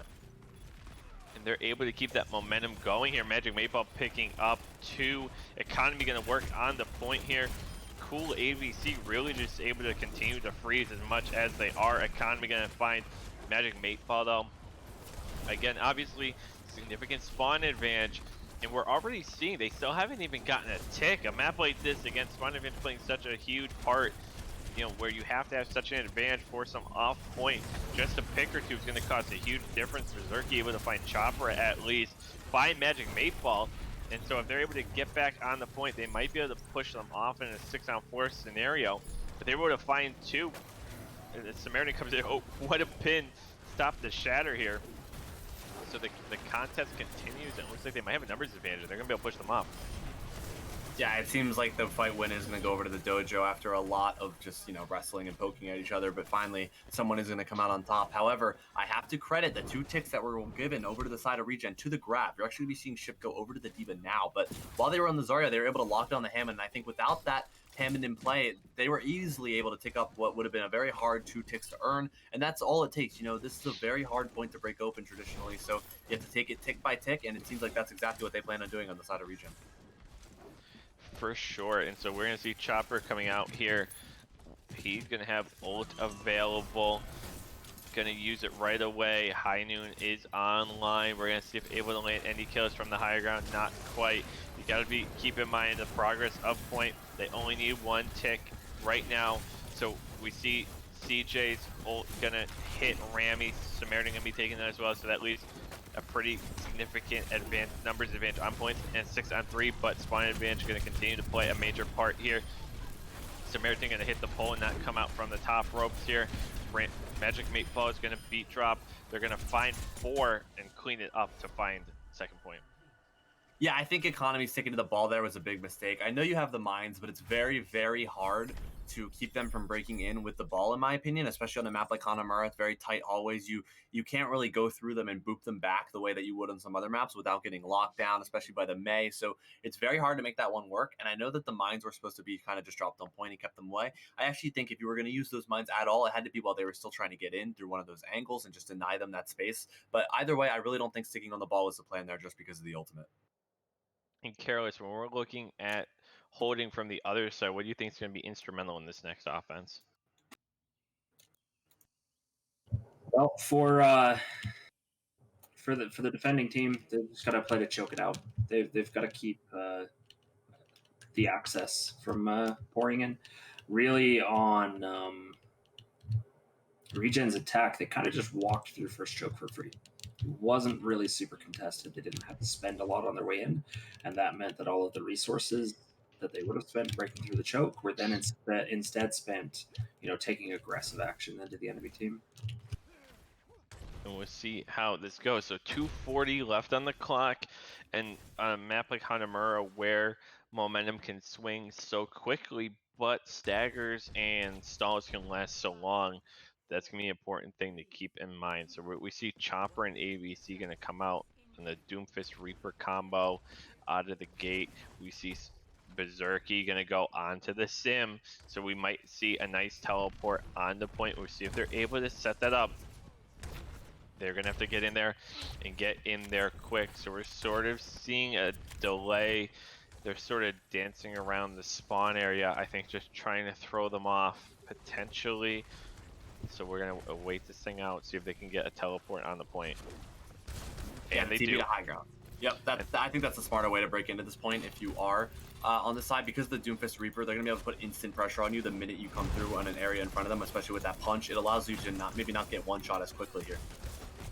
And as we say, that Nifigant's going to still end up one shot, so that despite the beautiful teleport, able to get the wall up, they're not able to follow it through the whole way. Chopper picks up 2. Magic Maple is going to pick up Randomly. Economy's going to take down Magic Maple at least, so maybe if they reset here, they can come back with a 6-on-5 slight advantage. But as they're sort of spread out at this point, Berserky's going to trade, and we'll see if they stick with the sim. Yeah, so at first I didn't like really see anything other than just like the aggressive defensive look from the side of Regen, and I thought that that's what they were going for all along, which kind of seems like they are. I wasn't quite sure why they ran the Zarya with it though, but now I'm starting to see that they want to use those bubbles on their Doomfist so that Chopper can go as aggressive as needed, but you'll be seeing the wall come through now and they go set up on point. So we're going to see the sim ult come out here. Maywall going to come out as well. They've got 1 on point with Unlava going to force his way through. We're going to continue to see cool ABC, excuse me. Samaritan's going to pick up Chopper with the rock. Lava gonna take down Prodigy. Ship gonna take out Economy here. So the trading continues on point. They finally did find that first tick. Absolutely huge. Significant's gonna find Lava. Rami gonna find the melee kill off the ledge, I guess, on Ship. So I missed that, but we're gonna see that in the kill feed. Nonetheless, Berserky in the kill. Cool ABC. Samaritan picks up Magic Mate Ball, and it looks like they'll be able to cap. Yeah, not much to say there other than, some of the cooldowns that they needed to hit just didn't quite hit. I think Chopper on the Doomfist is probably going to be a swap that they need to make coming into the second point, because I think with the Sim May, it's going to be very hard to make it work on the second point in such an open area, at least on the point. But maybe if he's able to abuse the high ground and, kind of pick off some of the ones on the back by Sizek living in, he'll have an easy time. He does have the Meteor Strike as an escape card as well. And we'll see if he's able to use it offensively or has to opt for it to escape, like you mentioned. So CJ's gonna ult here through point. An abundance of ults coming out here. Chopper absolutely gonna go on the offensive here, like we talked about. The Zarya Doomfist combo here, just sort of raising hell. Chopper's gonna find two, find the third, and what a beautiful hold. Yeah, I figured they were using all those ults so that they can make the swaps, but it seems like they want to actually stick on this comp. They're hell-bent on making this one work. And I think once we actually get set up on the point with the Blizzard, that'll be the test for them. If they can actually get through the May and, make it so that this niche comp works, I think that's when they're going to start to see, very successful defense here. I wasn't quite sure about the Doomfist look at first, but it seems like it's going to work as long as they're able to make sure that some of the meta ultimates, such as like Blizzard or Flux, aren't able to pay off as big. And we'll see the hold here on the high ground. They're gonna slide down over the arch here. Meanwhile, though, they're gonna give up the path to point. So we see pretty quickly here, Economy in gang just hop on the point. They're gonna be able to duke this thing up. Berserky and Samaritan gonna find two.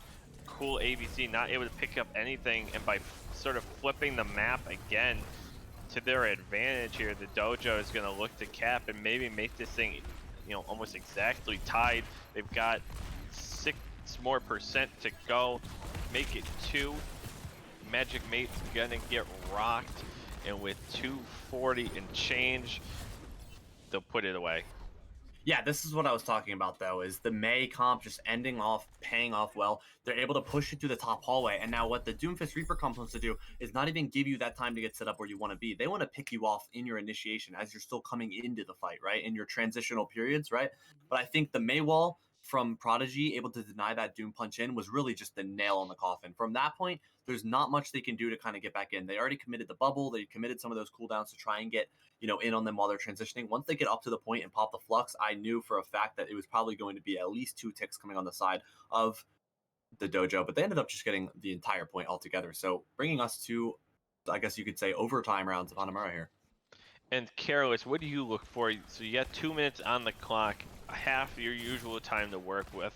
What are you going to start leaning towards on both sides? You definitely have to lean towards, again, that like those consistent adaptable compositions, and that's kind of what you see them going for here. On attack, you really do want to potentially going for the symmetry again. You just pick a different teleportation location, like go somewhere else so that they can't just shut it down. But it does look like both teams are electing just for their basic functional compositions. I think the sim would actually be maybe a little difficult here, actually, if I think about it, because I think the Maywall, depending on where it's placed, could make it very hard for them to get in once they're in. And they also have a Zarya, which means that they don't have that CC cooldown of like the Sigma Rock to help deal with that. So let's see how this goes.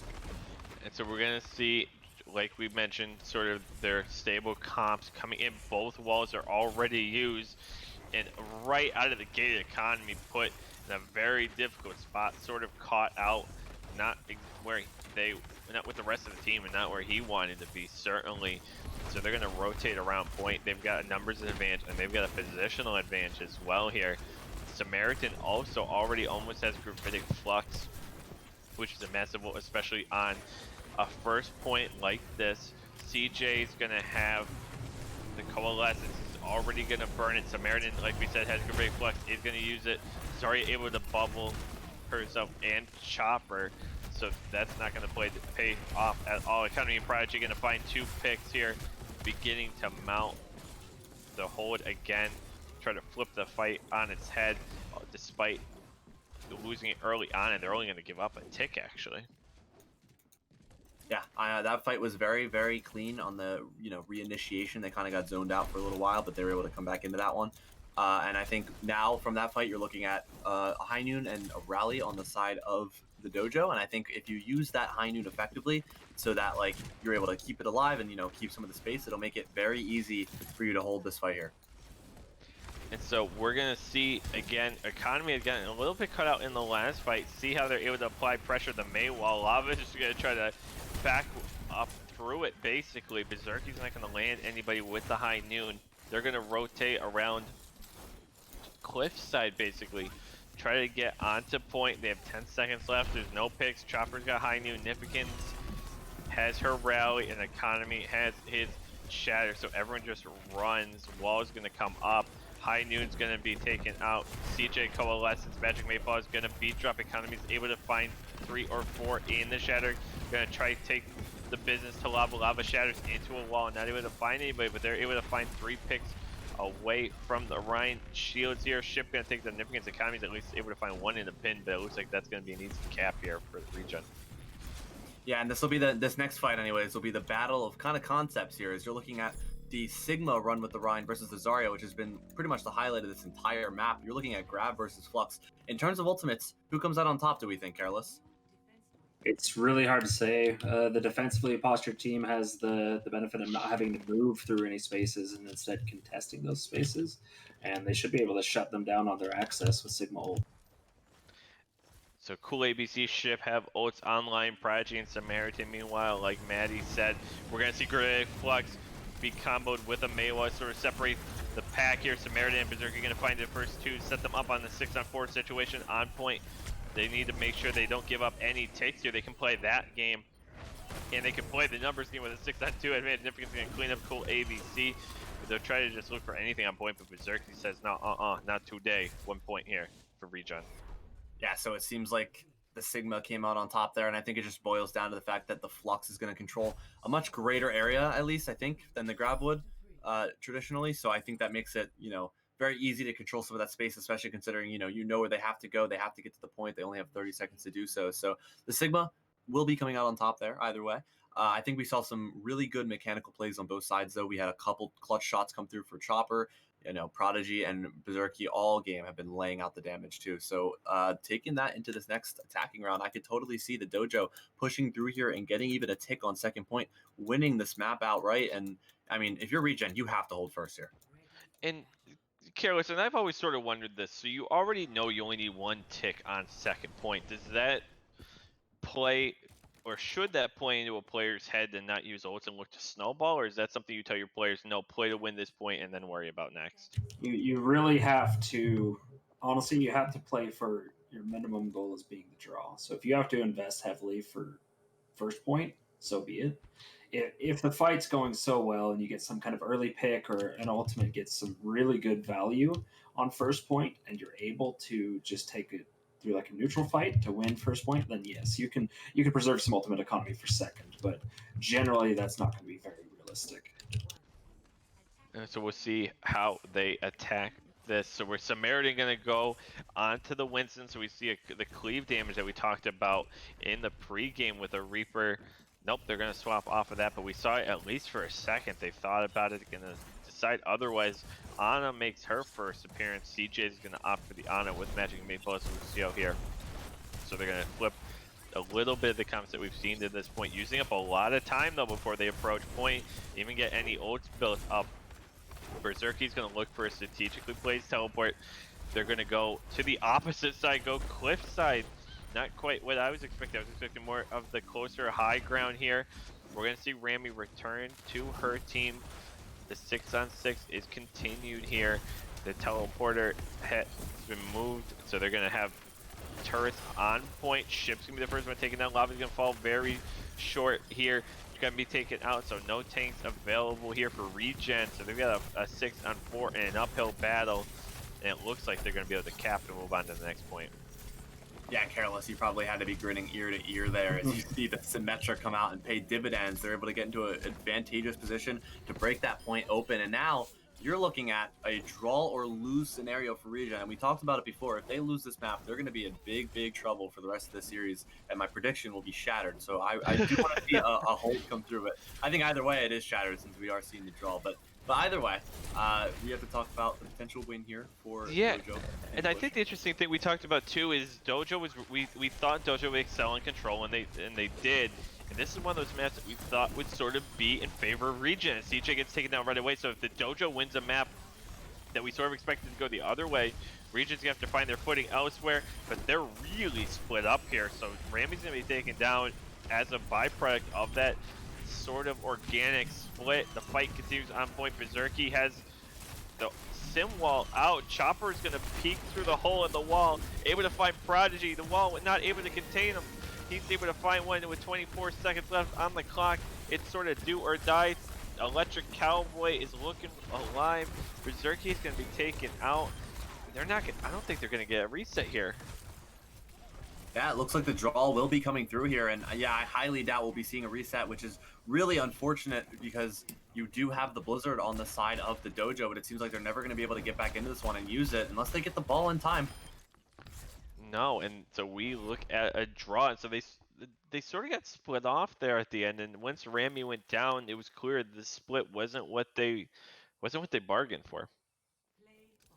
Yeah, but I have to argue that if one of Regen's must-win maps ends up being a draw, it means that we'll be starting to see more of those, variation type maps, like such as like Nepal, or maps that the playstyle from like Busan or Junkertown kind of come back a little bit, and you see the Dojo winning outright with their sporadicness, and they're able to contain Regen. I think that's what this map was all about, was containing them. This is a map that they should have won, and they were able to make sure that that didn't happen. So now looking into the next map, they are, I think, still in the momentum. They have 2 map wins behind their belt, but with the draw, I think it breaks it up so much. It's almost like a hiatus. So I think it's anyone's game here.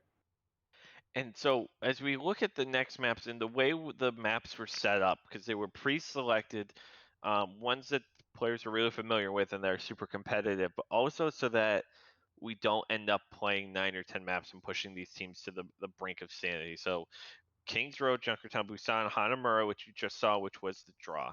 If you're worried about this going all night, very unlikely. Nambani, Route 66, and Nepal are next. So even if they trade the distance here, it'll only come down to one last tiebreaker, which I believe goes to the remaining control map. So we can look that up if the time comes for it. So this next map is going to be Nambani. And from what we've seen to this point, Careless, what's sort of the game plan here that each team needs to pull out here on Nambani? Numbani is definitely a map where the Dojo could take something other than just their pure brawl composition, and I'd really, really like to see that, because I think that's exactly the kind of thing that could start to put some legitimate stress on Regen. And so, and Maddie, when we're thinking of this too, we've gotten to see the Dojo put in work. Their play just all around, especially from the support and DPS side, has been solid. I think that's something we can expect here again.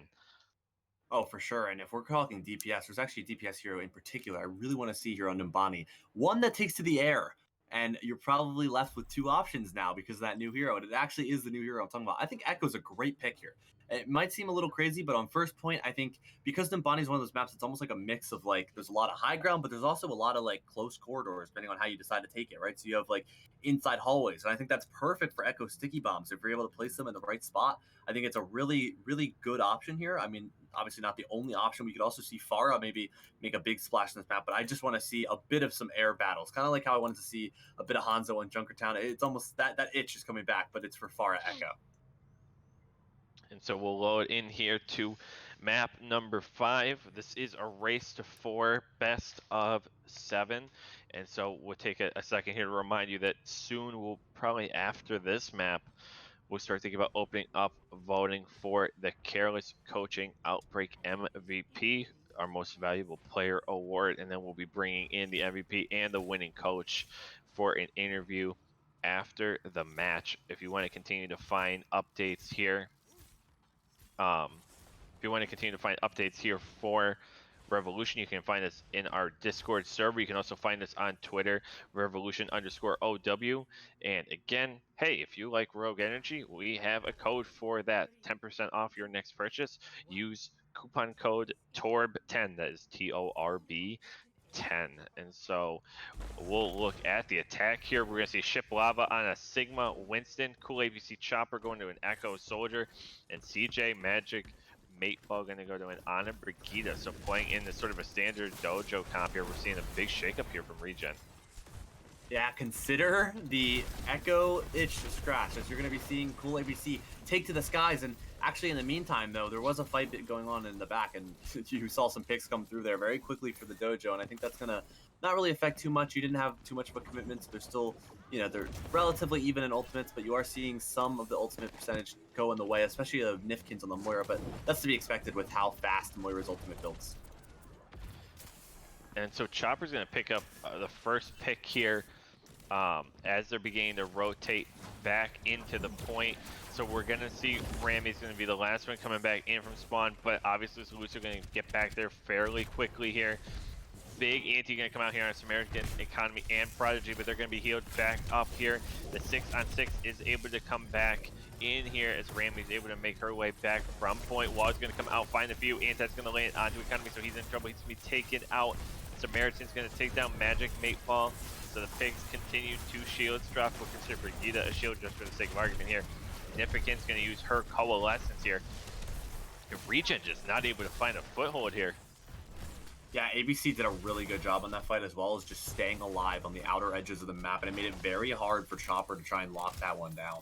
And I think that, you know, if they're able to, or I'm sorry, for Berserky to lock that one down, so it made it pretty easy for the front line to kind of get by without taking too much damage from the high ground. But either way, you did see the fight go in the way of Regen.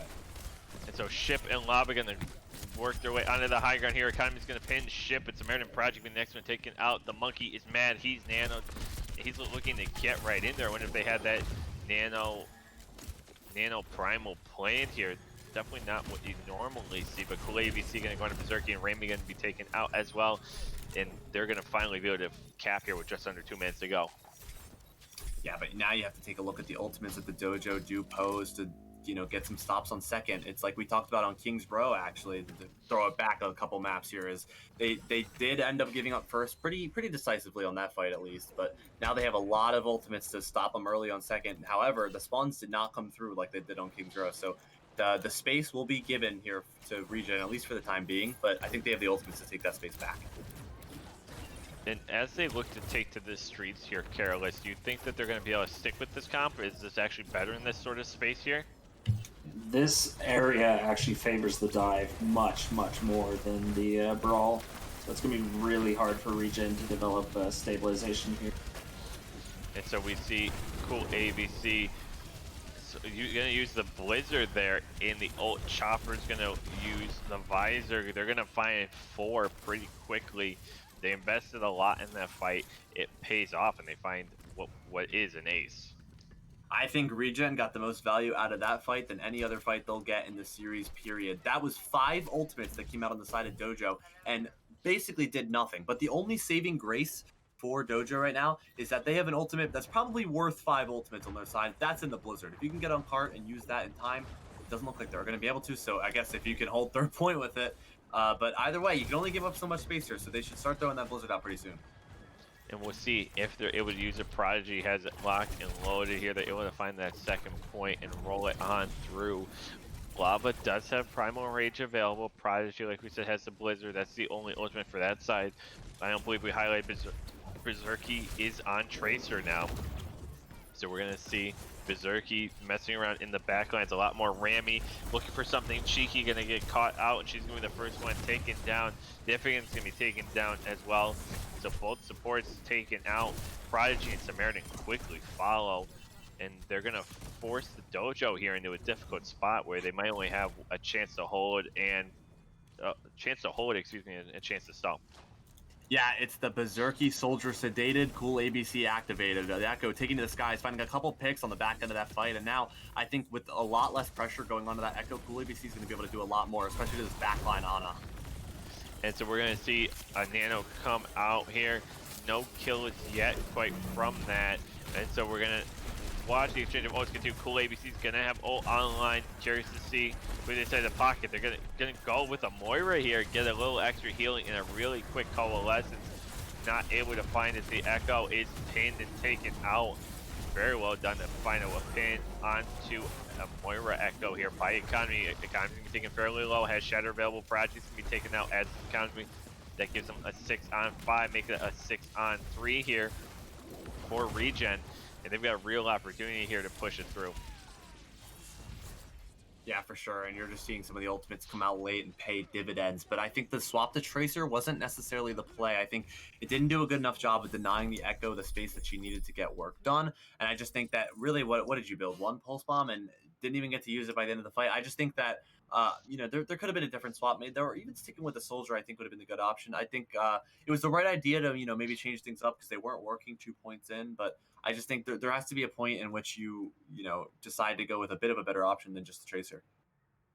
And Carlos, as we're looking at the offense here for the Dojo, do you think that they go with sort of that same comp change up like we saw from Regen there? Or do you think we're going to see sort of their more traditional dives?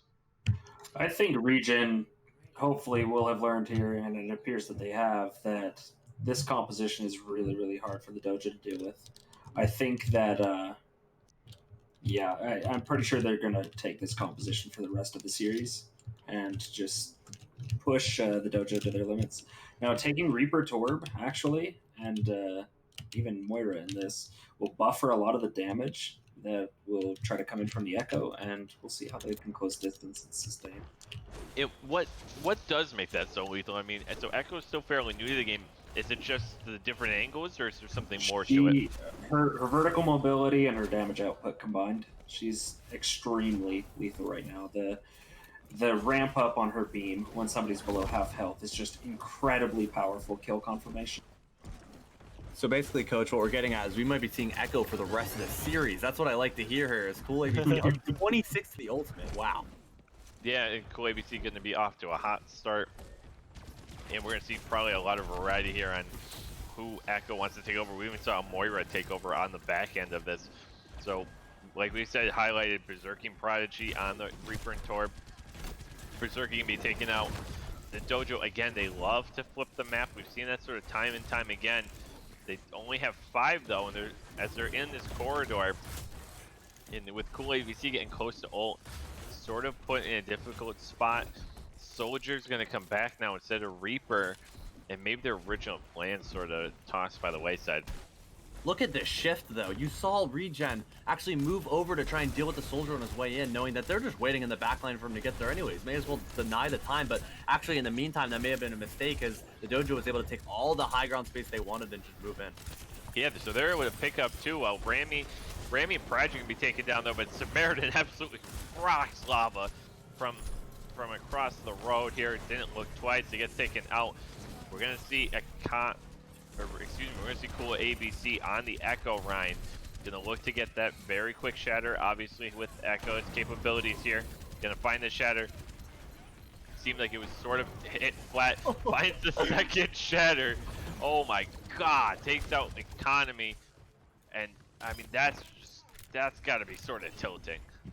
Yeah, I love this hero. I gotta be honest. The versatility to be able to say, hey, we're gonna need a main tank or whatever you need in that situation to push back into the point, which obviously the main tank was needed. You're able to push back in, and the team can kind of reinforce that. You were missing that main tank, and Echo allows you to fill that gap and come back into the point, and that could like make a difference in an entire series. Just that one fight because of Echo, and I just think it's great to watch. Double shatter, but Lava getting in tons of cleave damage there. We see the turret out. We're gonna see if that's able to push them back at all.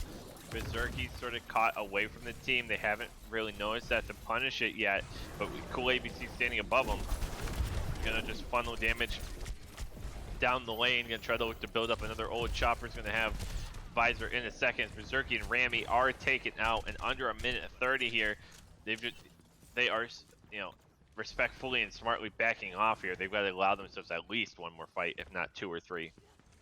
So I was going to give the Dojo time to prove it to me, but I'm still kind of sitting here questioning why the Torb pick on this. I think they're trying to deny Lava the initiation, but I'm honestly not quite sure. So Torbjorn also has a little bit of an overload against burst from Echo. That's generally why they take it. The turret is really good at zoning her out. we'll see if they're able to get that zone out to work here, Coach. As cool ABC's a cool 86% on the way to ult here. CJ gonna have Nano coming up right now. And so we've got economy significance with ults moving into this next fight here. They're gonna just power their way right on the point. Speed boost comes out. Gravitic Flex is gonna find economy and Samaritan primarily in that. So Rami, Samaritan, and economy are the first ones to go down. 30 seconds left on the clock. That'll give them enough time to get back to point here. Probably, it looks like with economy and Prodigy having ults available, you have to think it's do or die. Yeah, and they doubled up on the gravitic flux to really make sure that it was die on the side of the dojo. As yeah, I mean, cool ABC has just turned into pretty much every tank in the game. This map, it feels like. But now coming back into this fight, you do have the Tor Bolt to allow you to kind of deny space on the point, but you also have the Soldier ult. So let's see how this goes for them. And so we're gonna see cool ABC pick up economy there with the laser. Magic Meatball uses the rally. Berserky's gonna use Visor, not able to land anybody with it. Prodigy gonna fall down next, and it doesn't look like they're gonna be able to cap, and that's gonna be a 3-0 win here on Nabani going to Regen. Yeah, Regen, hence the name, is starting to regen in this series. They're starting to come back. A draw and then a win. You know, they're starting to build it back up and get some momentum going for themselves. The Dojo, it's now been 2 maps since they've won a map, and that actually affects you more than you think after a very long and drawn out Hanamura to be taken into a map like Nimbani that can also be a very long and drawn out one depending on how it goes. You're taking into that second round. You're stomped on your attack. You can't break in. It's a new hero, a new comp. They're in a very tough spot mentally, I think, and it's all about this next map. It's all about breaking it back on Nepal. And so they're gonna have to find a way to turn it around here. Nepal is coming up next here. Oh, Route 66, I'm sorry. Are we in? Oh, no, yeah, we Yeah. are in Route 66. Okay. Okay, so then we're gonna go to, this will be map number 6 here. And so just to go over how we got here, Regen won Kings Row. We had back-to-back wins by the Dojo, then a draw on Hanamura, and then Regen. So Regen hadn't won since the first map. And now maybe they've begun to find a foothold. A draw just gave them a chance to get the momentum stopped and say, look, we can step up here. And then they're finally able to get that win.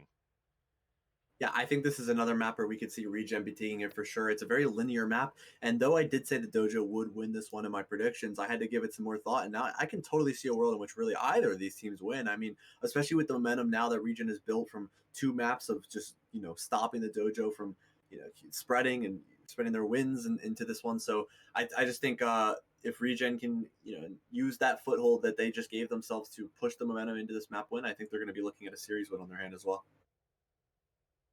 For sure. As we're looking at this next map, Careless, what do you think we have to see from the side of the Dojo if they want to stop this Regen momentum?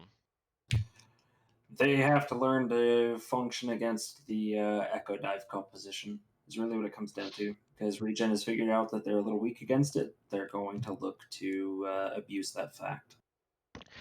And I think, so as a coach, I mean, there's a point where, you come up with these grand strategies and you come up with sort of whatever you need to, but at a certain point, if it's not broken, the other team doesn't have an answer for it, why would you stop, right? Yeah, exactly, and that's where Regen is going to abuse the dive composition. And it's been, we're seeing a lot of Sombra Echo and Echo Ash in the Overwatch League right now for this dive composition, and it's incredibly versatile and incredibly lethal. The amount of damage it outputs is actually insane, and it's not just like sustained damage; it's extremely high burst damage. So with that being said, Coach, if we're talking about shutting down Echo, I have to ask, how do you shut down Echo? What do you think the best options are for a team to kind of make that happen? Quite frankly, the best option is to mirror and do it better. It really comes down to that. The other option is you can take a really, really tight brawl with like Kretorb and go to chase down the Brigitte and the Ana, just close distance on them and burn them down, but you have to be actively blocking the Echo with Sigma at the same time, and that can be really difficult to stay coordinated and to be able to do that. It kind of sounds like, and this might be a diamond forehead here talking out of my you-know-what, but it sounds kind of like when May was and still sort of is sort of powerful. The best counter to a May is just another May played really well. It sounds like that's sort of where you end up with a really well played Echo.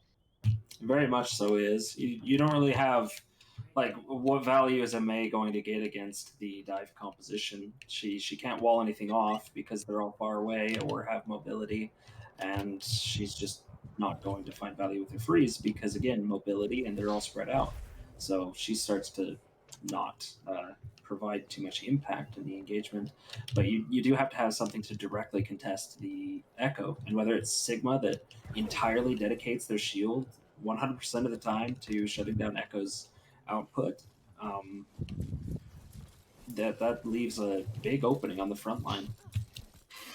We'll see if there's a way for them to stop the Echo here. Thank you everyone for tuning in. This is a race to 4.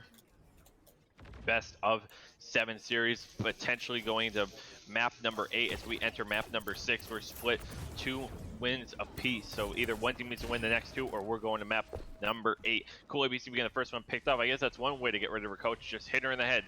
Tap, just click heads. 5 head. Berserky able to find it on the Cool ABC. So we'll see, obviously, Cool ABC stick with it. They're not going to just give up on it that easily here. But a really great start. Yeah, I think clicking heads is obviously an effective method of dealing with the Echo, but I also want to highlight how much faster it seems the front line's playing, and I'm not sure if it's off the back end of that pick, but it seems like they're doing a really good job of making sure to close the distance and almost ignore cart for a little bit to get onto these tanks. Obviously, the Winston isn't going to be able to do much once your bubble's broken to help out, but I still think it's able to unload the damage on multiple targets at once, and that's why it's effective here. Remy going to find the sound wave kill there onto Soldier, so they're going to have to wait for him to come back from spawn as this attack just keeps rolling here, and I think the Dojo have found something despite playing against the Echo. Again, they're able to just stick to their bread and butter and keep this thing moving here. We're going to see a Nano come out onto Lava, not able to find anything yet for himself, and Chopper able to find Berserk, and Samaritan going to be taken out as well. Economy and Rambi join them in spawn, and they're able to stop the payload. I don't even know if the Nano onto Lava there was to get anything done or just draw the attention of the tanks. They all got stuffed into a corner where the bio nade was waiting to actually ante them up and make sure that they weren't able to do anything. No healing was available for them at that point, and they were just finished off very quickly here. But now you're looking at, it's pretty much all on Berserkly on the stack here to hit just another pick and break this one open. As you see, they're starting to get some ultimates going on the side of the Regen, as you are looking at both tank ultimates here. And so we're going to see Lava up on the high ground, already uses the jump, going to try to get in there, just cleave as much as he can. Here we're going to see the Dojo coming out of big Earless. They got 24-hour service, no refunds. Chopper going to find a kill under Berserky there. Lava going to be taken out by Economy. Gravitic Flux with an anti-combo is well placed. Chopper finds the kill on Significance. Cool ABC cleans it up here. We're going to see Cool ABC use the Echo ult on this Sigma. Probably should have held that, but they win the fight nonetheless. Yeah, that was a little late on the Sigma, and I think the mentality there was just, reinforce the win, obviously, as you see that solve come through. But either way, we have to look at what they are still left with, the Rally, the Primal Rage, the Attack Visor. There's still very good options here for them. However, if you look on the other side, you're looking at a Blizzard, you're looking at a Flux. I think this is going to be a very tough fight for them to win on the defensive side, but let's see if they manage to make it happen. The Gravitic Flex comes out here. Samaritan's going to use it, but not even able to get it off. It's Cool ABC just lasers through it. Lava going to use Primal Rage onto Berserky here. Take him out. Chopper's going to kill off Economy. The Dojo's got to get a rhythm going here. Ship takes out Significance, and with 50 seconds left, they've got to get that card through the first point. Regen just looks like a totally different team running this Echo. I mean, there is still no answer, as Careless said, and so it's probably just going to be stick to this for the win. It's working so far. They're not able to answer it as of right now, and it seems like without this, unless the Blizzard on card is absolutely huge and they're able to push it through, I just don't see a world in which they break this one open quite yet. We'll see if they're able to. Economy and Samaritan switching to the Hammond Diva. Berserky on that trace. We'll see if they can get into the backline. Project going to use the Blizzard. They're able to catch Lava in it, and that might just be enough. They've got to do something here about about Cool ABC. I almost wanted to call him Careless. I don't know what I'm looking at. So Cool ABC able to try to get mines, or trying to get mines on point here, able to get them off. Man, those look cool on the Echo here. Basically looks like the mines are nanoed. So we're gonna see Economy remain on his actual hammer here. Cool ABC able to pick up Prodigy, but taken down by a melee from Samaritan. We've got a 5-on-5 fight here on point. 2.6 meters to go, and if they're able to get Lava, that's the only real threat on the point right now. Samaritan's got the bomb up. We've seen the success of this in Torment so far, not able to land one there. Rami has speed drop, just coming down on the cooldown again. Rami falls to one and falls down. Nifican's gonna fall down as well. We're gonna see Visor come out, not able to land any choppers. Actually, he's gonna use, excuse me, not Prodigy there. So Chopper able to find one, then taken out. Lava takes down Samaritan here. The fight continues on point despite the mines from Economy, and they won't even get through the first point. I mean, I thought for sure we were going to be seeing a fight win once they knocked out. I believe the monkey was nano too when they took down Lava in that blizzard, and I thought for sure that it was going to steamroll into a fight win. But this is what I love about Echo: transforms into the wrecking ball, gives you your main tank back in a sense. Yeah, you're going to lose your DPS and you're going to lose a lot of that damage from like Echo, like in their standard form, you could say. But when you get that tank back, it literally nullifies the blizzard, I feel like. And with a hero like Ball that were able to transform into, you can stall things out, make sure that Lava gets back on the monkey, and Lava stayed alive a very long time. And you got to give credit to the supports there. The Ana play was superb, able to anti the Tracer, make a recall, just keep those threats off of Lava while he stayed alive on cart. All of that came together to just end up turning into a fight win for Regen. That was a very beautiful defense, and this Echo has looked nothing but good. If you're the Dojo, you need an answer right now. And so, and we'll segue here to Careless as we get ready for this offense. Now that the tides are flipped and Echo seems to be insurmountable, does it surprise you that you haven't seen an Echo, or do you think that's just them trying to find a way to counter her and it's not quite working yet? You mean on the side of Dojo, like why they're not running Echo? Yeah, why they're not running an Echo into it yet. It's likely that they just haven't practiced the composition. And when you haven't practiced it and you don't understand where resources are supposed to go, the composition does not function very well.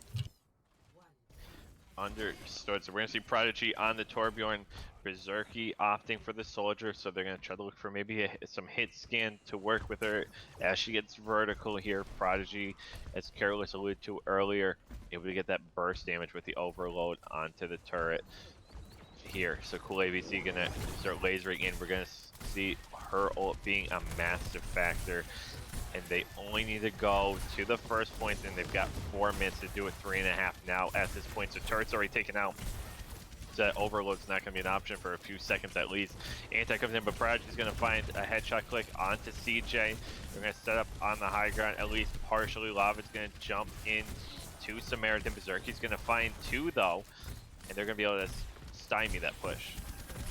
Yeah, Torb seems to definitely be the best option right now for the Dojo in terms of responding to this Echo comp. I think, not only the mechanical plays of Prodigy to just take down CJ from pretty much across the map with that left click from Torb, but just in general, like the presence of the turret makes it very hard for Echo to move around for free.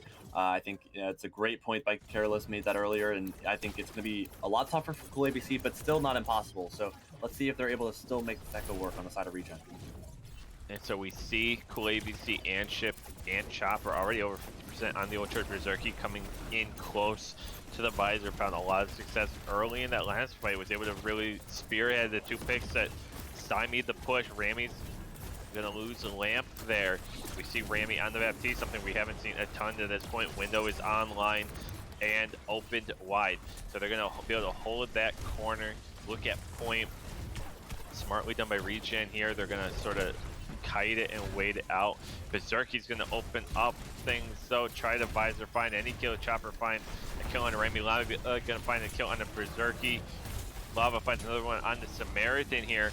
They've got a big pick advantage, and with the Gravitic Flux, it looks like they might be able to just force their way or enforce the Dojo off point. Chopper and Chip gonna pick up a couple more here.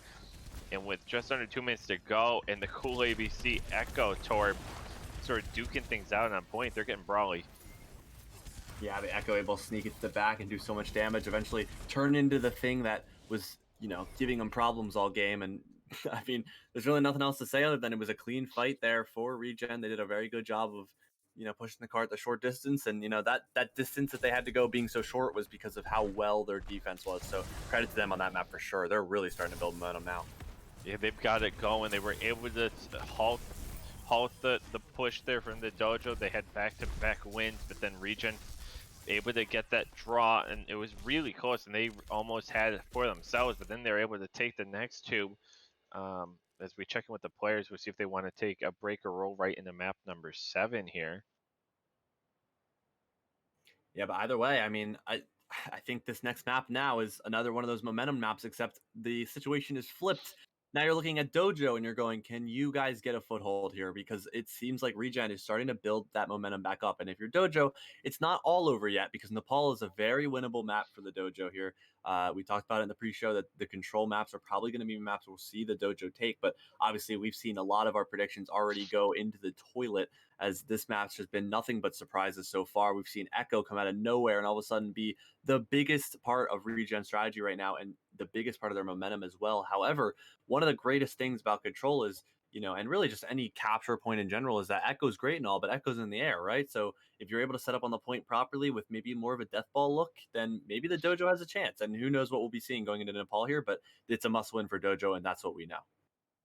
And so the players are going to step back for a few minutes. And before we go to a quick break, we just like to remind you of a few things. So just as an insight, so while Revolution Esports is putting out this Outbreak tournament, we have our own tournament coming up again. So season 4 will have a format and announcement coming up.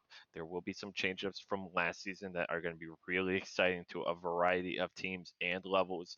So if you aren't already, please make sure you are in our Discord and following us on Twitter at revolution_OW for that season 4 format announcement. We'd also like to remind you that in the Twitch panels, please vote for the Careless Coaching Outbreak MVP. You can find that if you're on desktop, if you scroll down to the panels for the Twitch voting or Twitch poll list, and if you're on mobile, click the info tab and you can find it in the panels there. That MVP will be interviewed after the match with the winning coach alongside all of us. So we'll have a chat with them after the broadcast.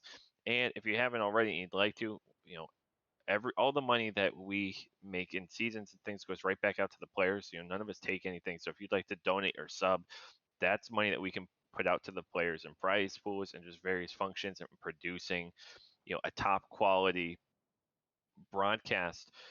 And so if you're able to contribute in any way, you can find those donation links below in the panels, or you can sub. And lastly, another thing that we have going on, as I've said before, we have a Rogue Energy coupon code, so you can use that to get 10% off your next purchase in the checkout.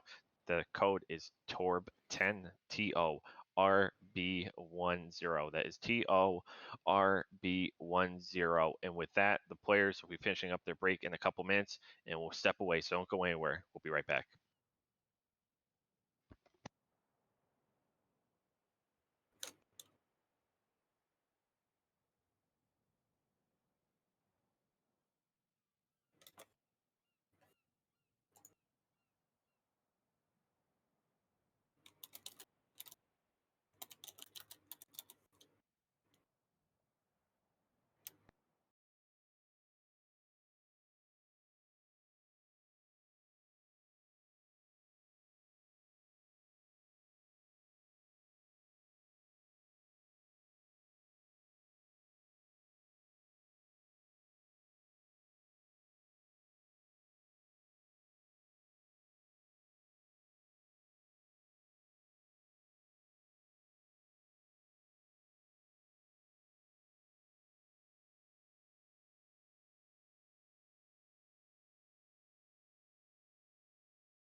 And we are back with map number 7 here of the Outbreak Grand Finals with Revolution Esports and our prize pool from our patron, Careless Coaching. I am Paul alongside Maddie and Careless himself providing analysis. So to this point, we saw Regen Dojo spar back and forth. We saw a draw on map number 4, and then Regen rattle off 2 wins, and they've pushed to match point here. So Maddie, what are you looking for, and what are you highlighting as we look into Nepal? I mean, I'm highlighting the fact that it's match point here. Dojo, it's do or die, and they got to get their foot in the ground here. They got to get back into this game here. I mean, this is 3-2 situation, and this is what it all comes down to this entire tournament here. But Regen, they have the momentum, they have the Echo comp going strong for them, and if Dojo doesn't come up with a way to respond, and we were talking about it over the break, we don't think they're gonna have the time to unless they really figure something out in this break here. So it's gonna be crucial to their life in this tournament, obviously, to bring this map and bring it back. And Careless, I mean, so I guess I'll say it. So far, your prediction is sort of panning out as you expected. But so if we think about, I mean, obviously, Regen sort of found the secret sauce, if you will, that Echo or some varieties on the Echo, as we're, they're still picking in spawn, so they're sort of playing around with what they might do. But I mean, the Dojo hasn't found anything to counter that, right? Or is there any sign of life there that you're seeing that maybe they can actually come out with?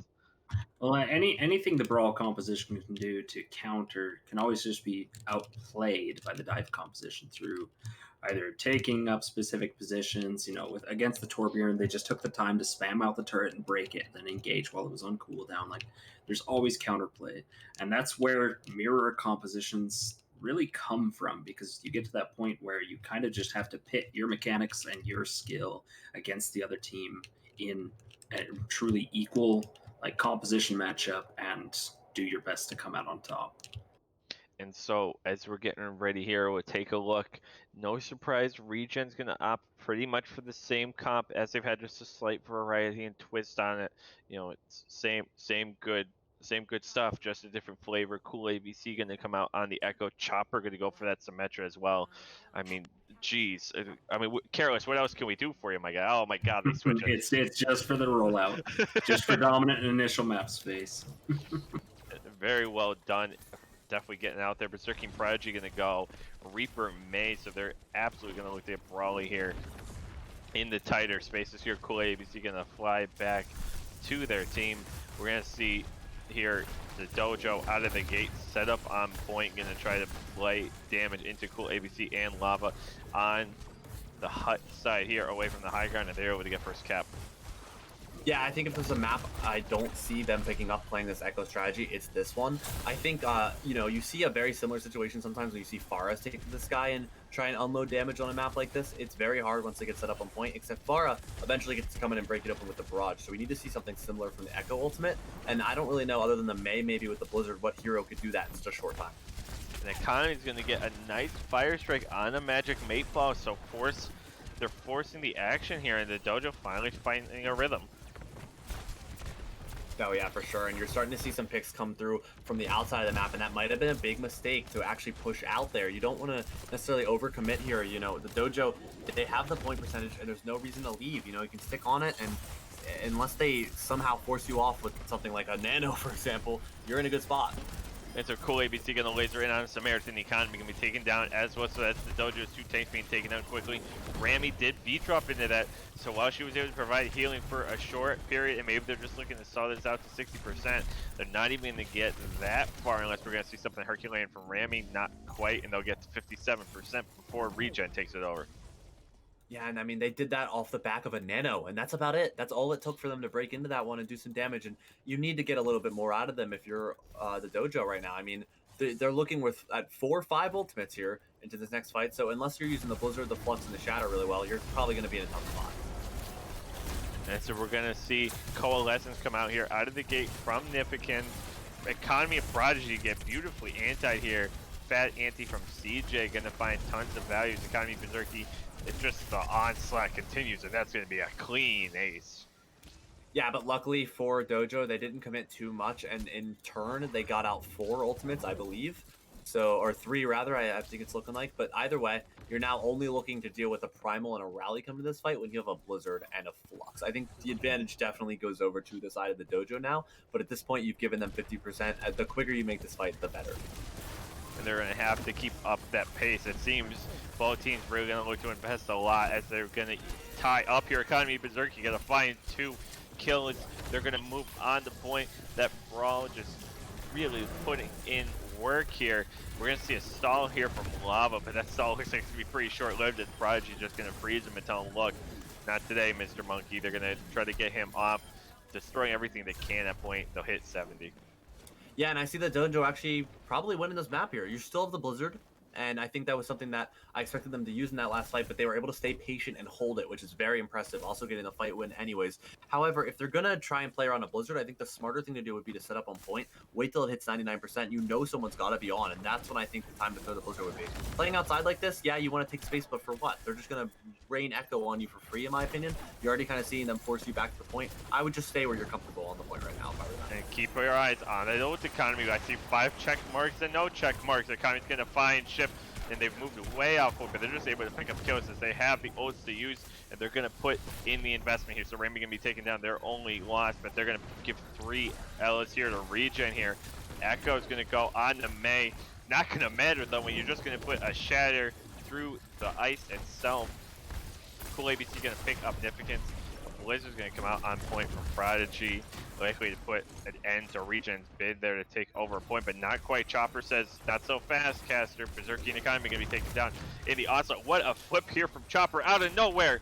This man cannot be stopped, and they're going to take over point.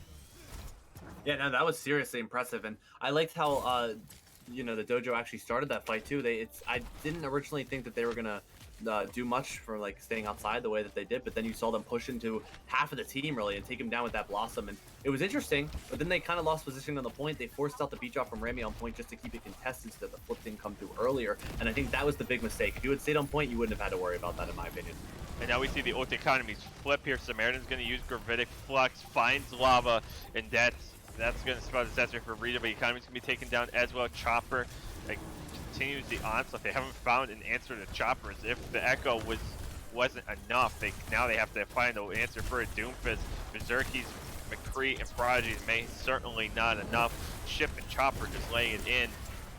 Siege going to be taken out. Chopper's going to find Samaritan here. We're going to see the test continue, but they were focused on just cleaning up the action. They're going to clean up point here. And it looks like if they're able to force the stall away, they'll put first point away. And Careless, my guy, what happened? How'd Chopper take that over? Well, the Doomfist switch was really, really good for impact and a couple of picks at the very critical moment of the fight. One thing is the brawl against the dive there, they have to move through an open space every time they have to retake. And every step they take through that is space that's threatened by the dive. So they end up spending a lot of resources on the way in, and they don't have those resources for the engagement on objective.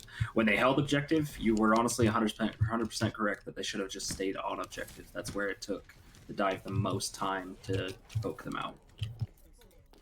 And with that, as we're loading in here, just to remind you that MVP voting is open at the end of the cards for whether this match ends after this map or the next. That's when voting for MVP will end. So make sure you're getting those votes in, and we'll be checking on them immediately to bring in the winning player and coach so then we can interview them, and then they can go back with their team and celebrate winning some moolah courtesy of Careless coaching. And so we're going to see them play on that far side here. Before the drop down, Prodigy gonna build up 30%. Oh, we're gonna see a Sombra out here for the first time actually getting gameplay, not just hovering around the spawn. And so we're gonna watch Remy, Econ, and Samaritan. They're gonna blink purple. What a beautiful anti here for CJ, finding those antis, really providing balance shifts here. Ooh, Economy just gonna have to plummet to his death here. Ship is gonna find 2, and they're gonna cap here. Yeah, I actually don't know if Sombra is the option here.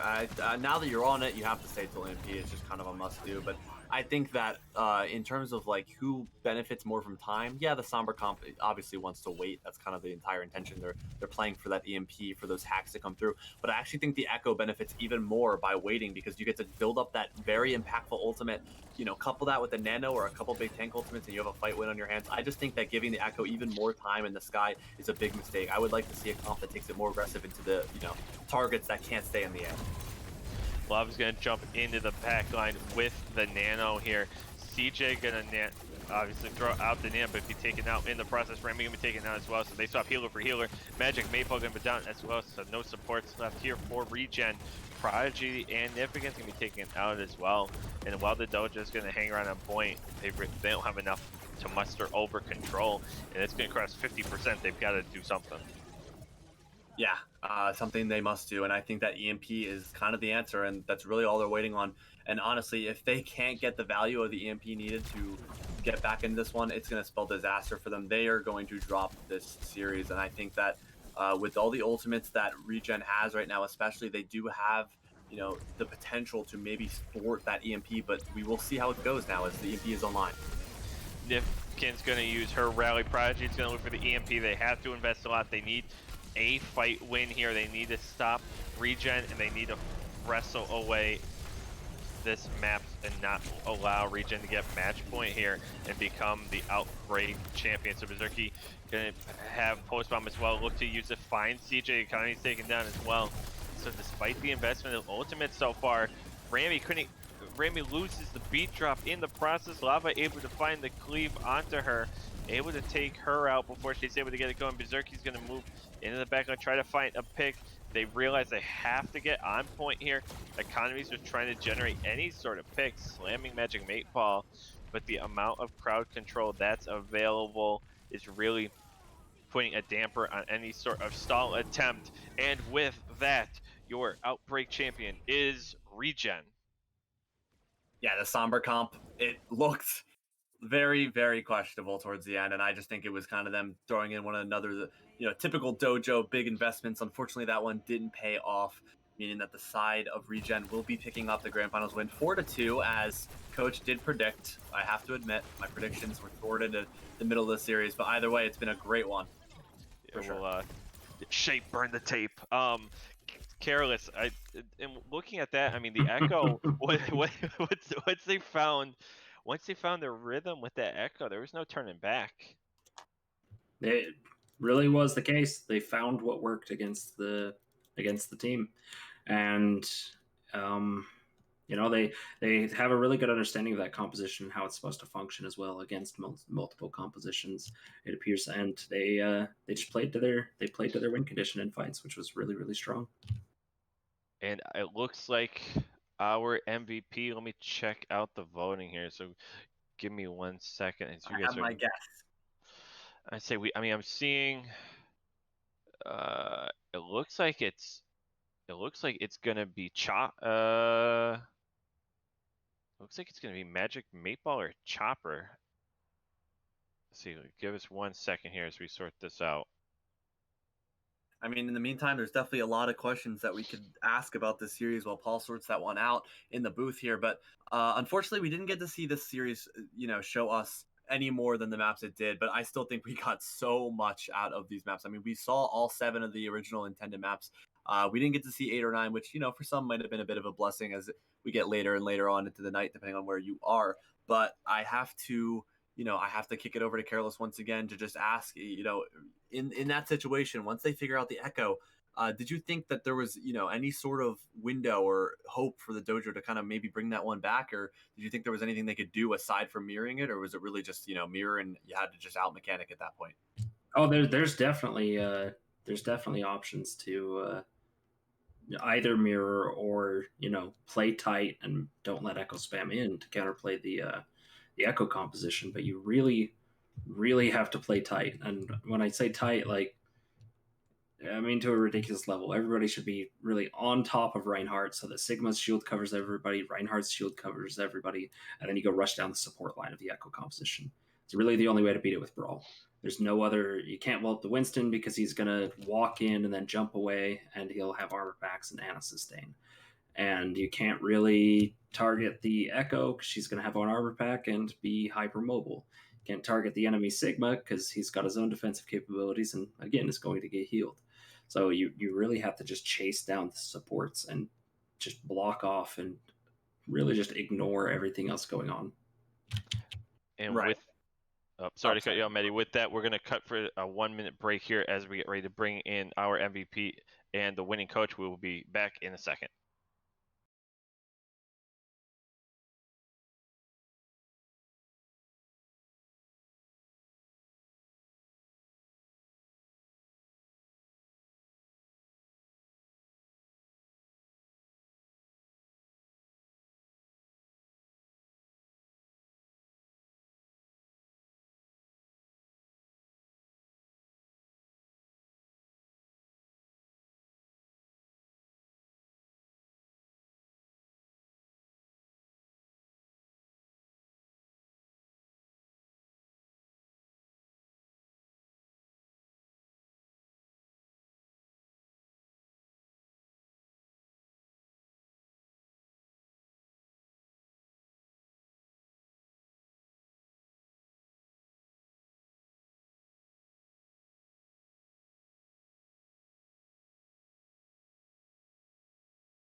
Welcome back inside the booth here at Outbreak. We just finished up grand finals here, and so we're welcoming in Sword Walker from the winning inside of Regen, and we're welcoming our overwhelming MVP here, Samaritan. You were sitting at 69% for a while. It fell to 68. I mean, we really I'm on tried to. cheerleading squad. You let me down, cheerleading squad. That's okay. And so we'll start with Swordwalker here real quick, and then we'll rotate over to our MVP, and just ask Swordwalker. So, I mean, obviously you're riding a high here, but you know, the turn yeah, there from the draw to the wins. You know, what was that like? Take us in how the team really played that out. Honestly, we kind of saw that what we were running wasn't working, so we just decided on a different comp that we were comfortable on, and we just played that. Essentially, is how that went. And we felt like we had like a pretty good read on like what the enemy team was trying to do and like what their strengths were, and we just decided to swap to what some people refer to as the lawnmower comp. So I felt like that went pretty well. I'm always nervous comes game day though, especially like going down 1-2. But the guys kept their mental together, and they really pulled it back together there towards the second half of the. Yeah. And so, Oh, sorry. I got the next question up ready if you want, Paul. yes, please. Yeah, I think one of the biggest things for this tournament, and I mentioned it before we even got started today in the grand finals, was we are looking at a tournament with no hero bans. And I mean, with that being said, we saw so many different DPS heroes come out from either side today. So I wanted to ask your opinion. Did you think the hero bans was an interesting system to play alongside, and did you enjoy it more than the traditional, regular no hero bans type thing? Oh, is that for me? Sorry. Yes. Oh, okay. Yeah, Sorry. sorry. That's okay. That's okay. I think it's there's some pros and cons to heroes bans. I think my personal preference would be, because I think having it every week is a little bit weird, because I don't think you get a good fundamental, like you don't get good understanding of what the meta is in a week. I feel like, especially like map specific meta. But with no hero bans, I feel like the meta can get stale sometimes, especially running the same comp. It's kind of up to Blizzard in that situation to kind of balance around the meta, but it's a little bit weird. So I think if they just extended the hero bans to like a month or like to be longer, I think that would be a good compromise at the very least. I'm not entirely against hero bans though. That was it for me, really. I mean, it was just an interesting question you posed there, and I believe, Careless, did you have the next question for us? Yeah, I do. So, coach to coach, like you've done a good job developing Regen's like fundamentals, and like they've got a really, really good understanding of how to take engagements and how to stick together. So, one, good job on that. Two, like what is your plan for the next stage of development for Regen? Thank you first off. I'd really appreciate that. It's always nice like hearing that, you're doing a good job and all that. But my next stage is to get them more to kind of understand why they're running compositions in the first place and like what the correct swaps to based on what the enemy team is running. Because I think we sometimes struggle with that a little bit, especially mid map. I feel like it's something that's really hard and it takes a good fundamental understanding of the game. But the more you build on that, the easier that is to do in general. Because I feel like our players are pretty solid mechanically. Still something you always can work on, but I feel like if we got that together, I think we'd be much stronger in general. Yeah, that sounds like a pretty good plan. And with that, we'll kick it back with Samaritan here. As Samaritan, you did Hello. just get back up to 69%. So Let's you, go. you get to ride out on the wave of glory here. And so, what did it feel like getting to the grand finals as you guys did? I mean, we got to see you guys on stream, a few times, and just, how much fun was it to get to compete at this level and as well as you all did to this point? It's a ton of fun. For the first time in a while, the dojo feels like really strong, and that's always a great feeling. We've been doing better and better in tournaments. Regen's been the bane of us so far, but we've been improving a lot, so that feels great. Playing on stream and just in this tournament was a lot of fun. We got to beat OMS for the third time in a row. We gotta play against Regen again, which is fantastic. It's always a pleasure to play against these guys. So it's super nice to be here. Yeah, and I guess my next question would kind of go into, I mean, I want to go into like more of the hero bans thing and just get like a bunch of different takes on it, but I'll skip over that for now and say that in general in the tournament we did see, a couple times we saw, different comps coming out and stuff like that, and you obviously were posed up against an Echo today. So I was wondering, what do you think, what do you think Echo means for the game, and how was it like playing against Echo today? I think Echo is a pretty good character. I know that there's a lot of mixed opinions on her, whether or not she's overtuned. I'm just happy that the new character that they added isn't based around CC abilities. That's become kind of a norm for Overwatch of just adding new characters with CC. And finally, they released one that wasn't. I think that her movement might need to be nerfed a little bit, but I think she's still a good character. And I don't mind her being a meta character, a strong character. And playing against her, I gotta say, Cool ABC is a phenomenal Echo, and it is, as the off-tank player and the one that Echo focuses a lot, it is extremely frustrating to play against him. So, yeah, but overall, great game, great character, I think, in general. I love seeing a team like Dojo that's so good at like taking multiple angles. Your part in that is, preserving your core, right? Preserving your core's safety. How do you feel up until and then after Regen started running Echo that you performed in that task? Mm-hmm. Wait, so what was the question? Sorry. How do you feel you performed in that task? I saw some pretty good play from you. I'll be honest. When we were playing against the Echo and stuff, I felt like I was not doing nearly enough. We really need to come up with a good way to beat that comp. But I feel like my team expects a lot out of me. Like I like blocking the anti-nades and stuff is my job. Basically, if I can block the anti-nades and my core can get on their backline, then we can win the fight. But if they can land a nade and their monkey can engage on us, we lose the fight. But with the way we were playing, I was really, really struggling to block those anti-nades. CJ was landing them over and over. So personally, I don't think we did very great against the Echo comps. I think I played very well for the first few maps. I had got a lot of good plays on Busan and stuff, but the Echo was giving me a lot of trouble. I'll admit that. And so with that, I'll kick it over to Careless here for a second. Careless, any final closing thoughts here as we wind down this tournament? All I would like to say is thank you to everyone that has participated, all of the teams, all of the staff involved in producing and making this happen, all of the players that participated here, especially in the grand finals, and all of the viewers that have come to attend. It's been really nice to see this come together. Congratulations, Regen, on the grand finals win and taking the lion's share of the prize pool. And look forward to. Sorry, I've got my son in my lap.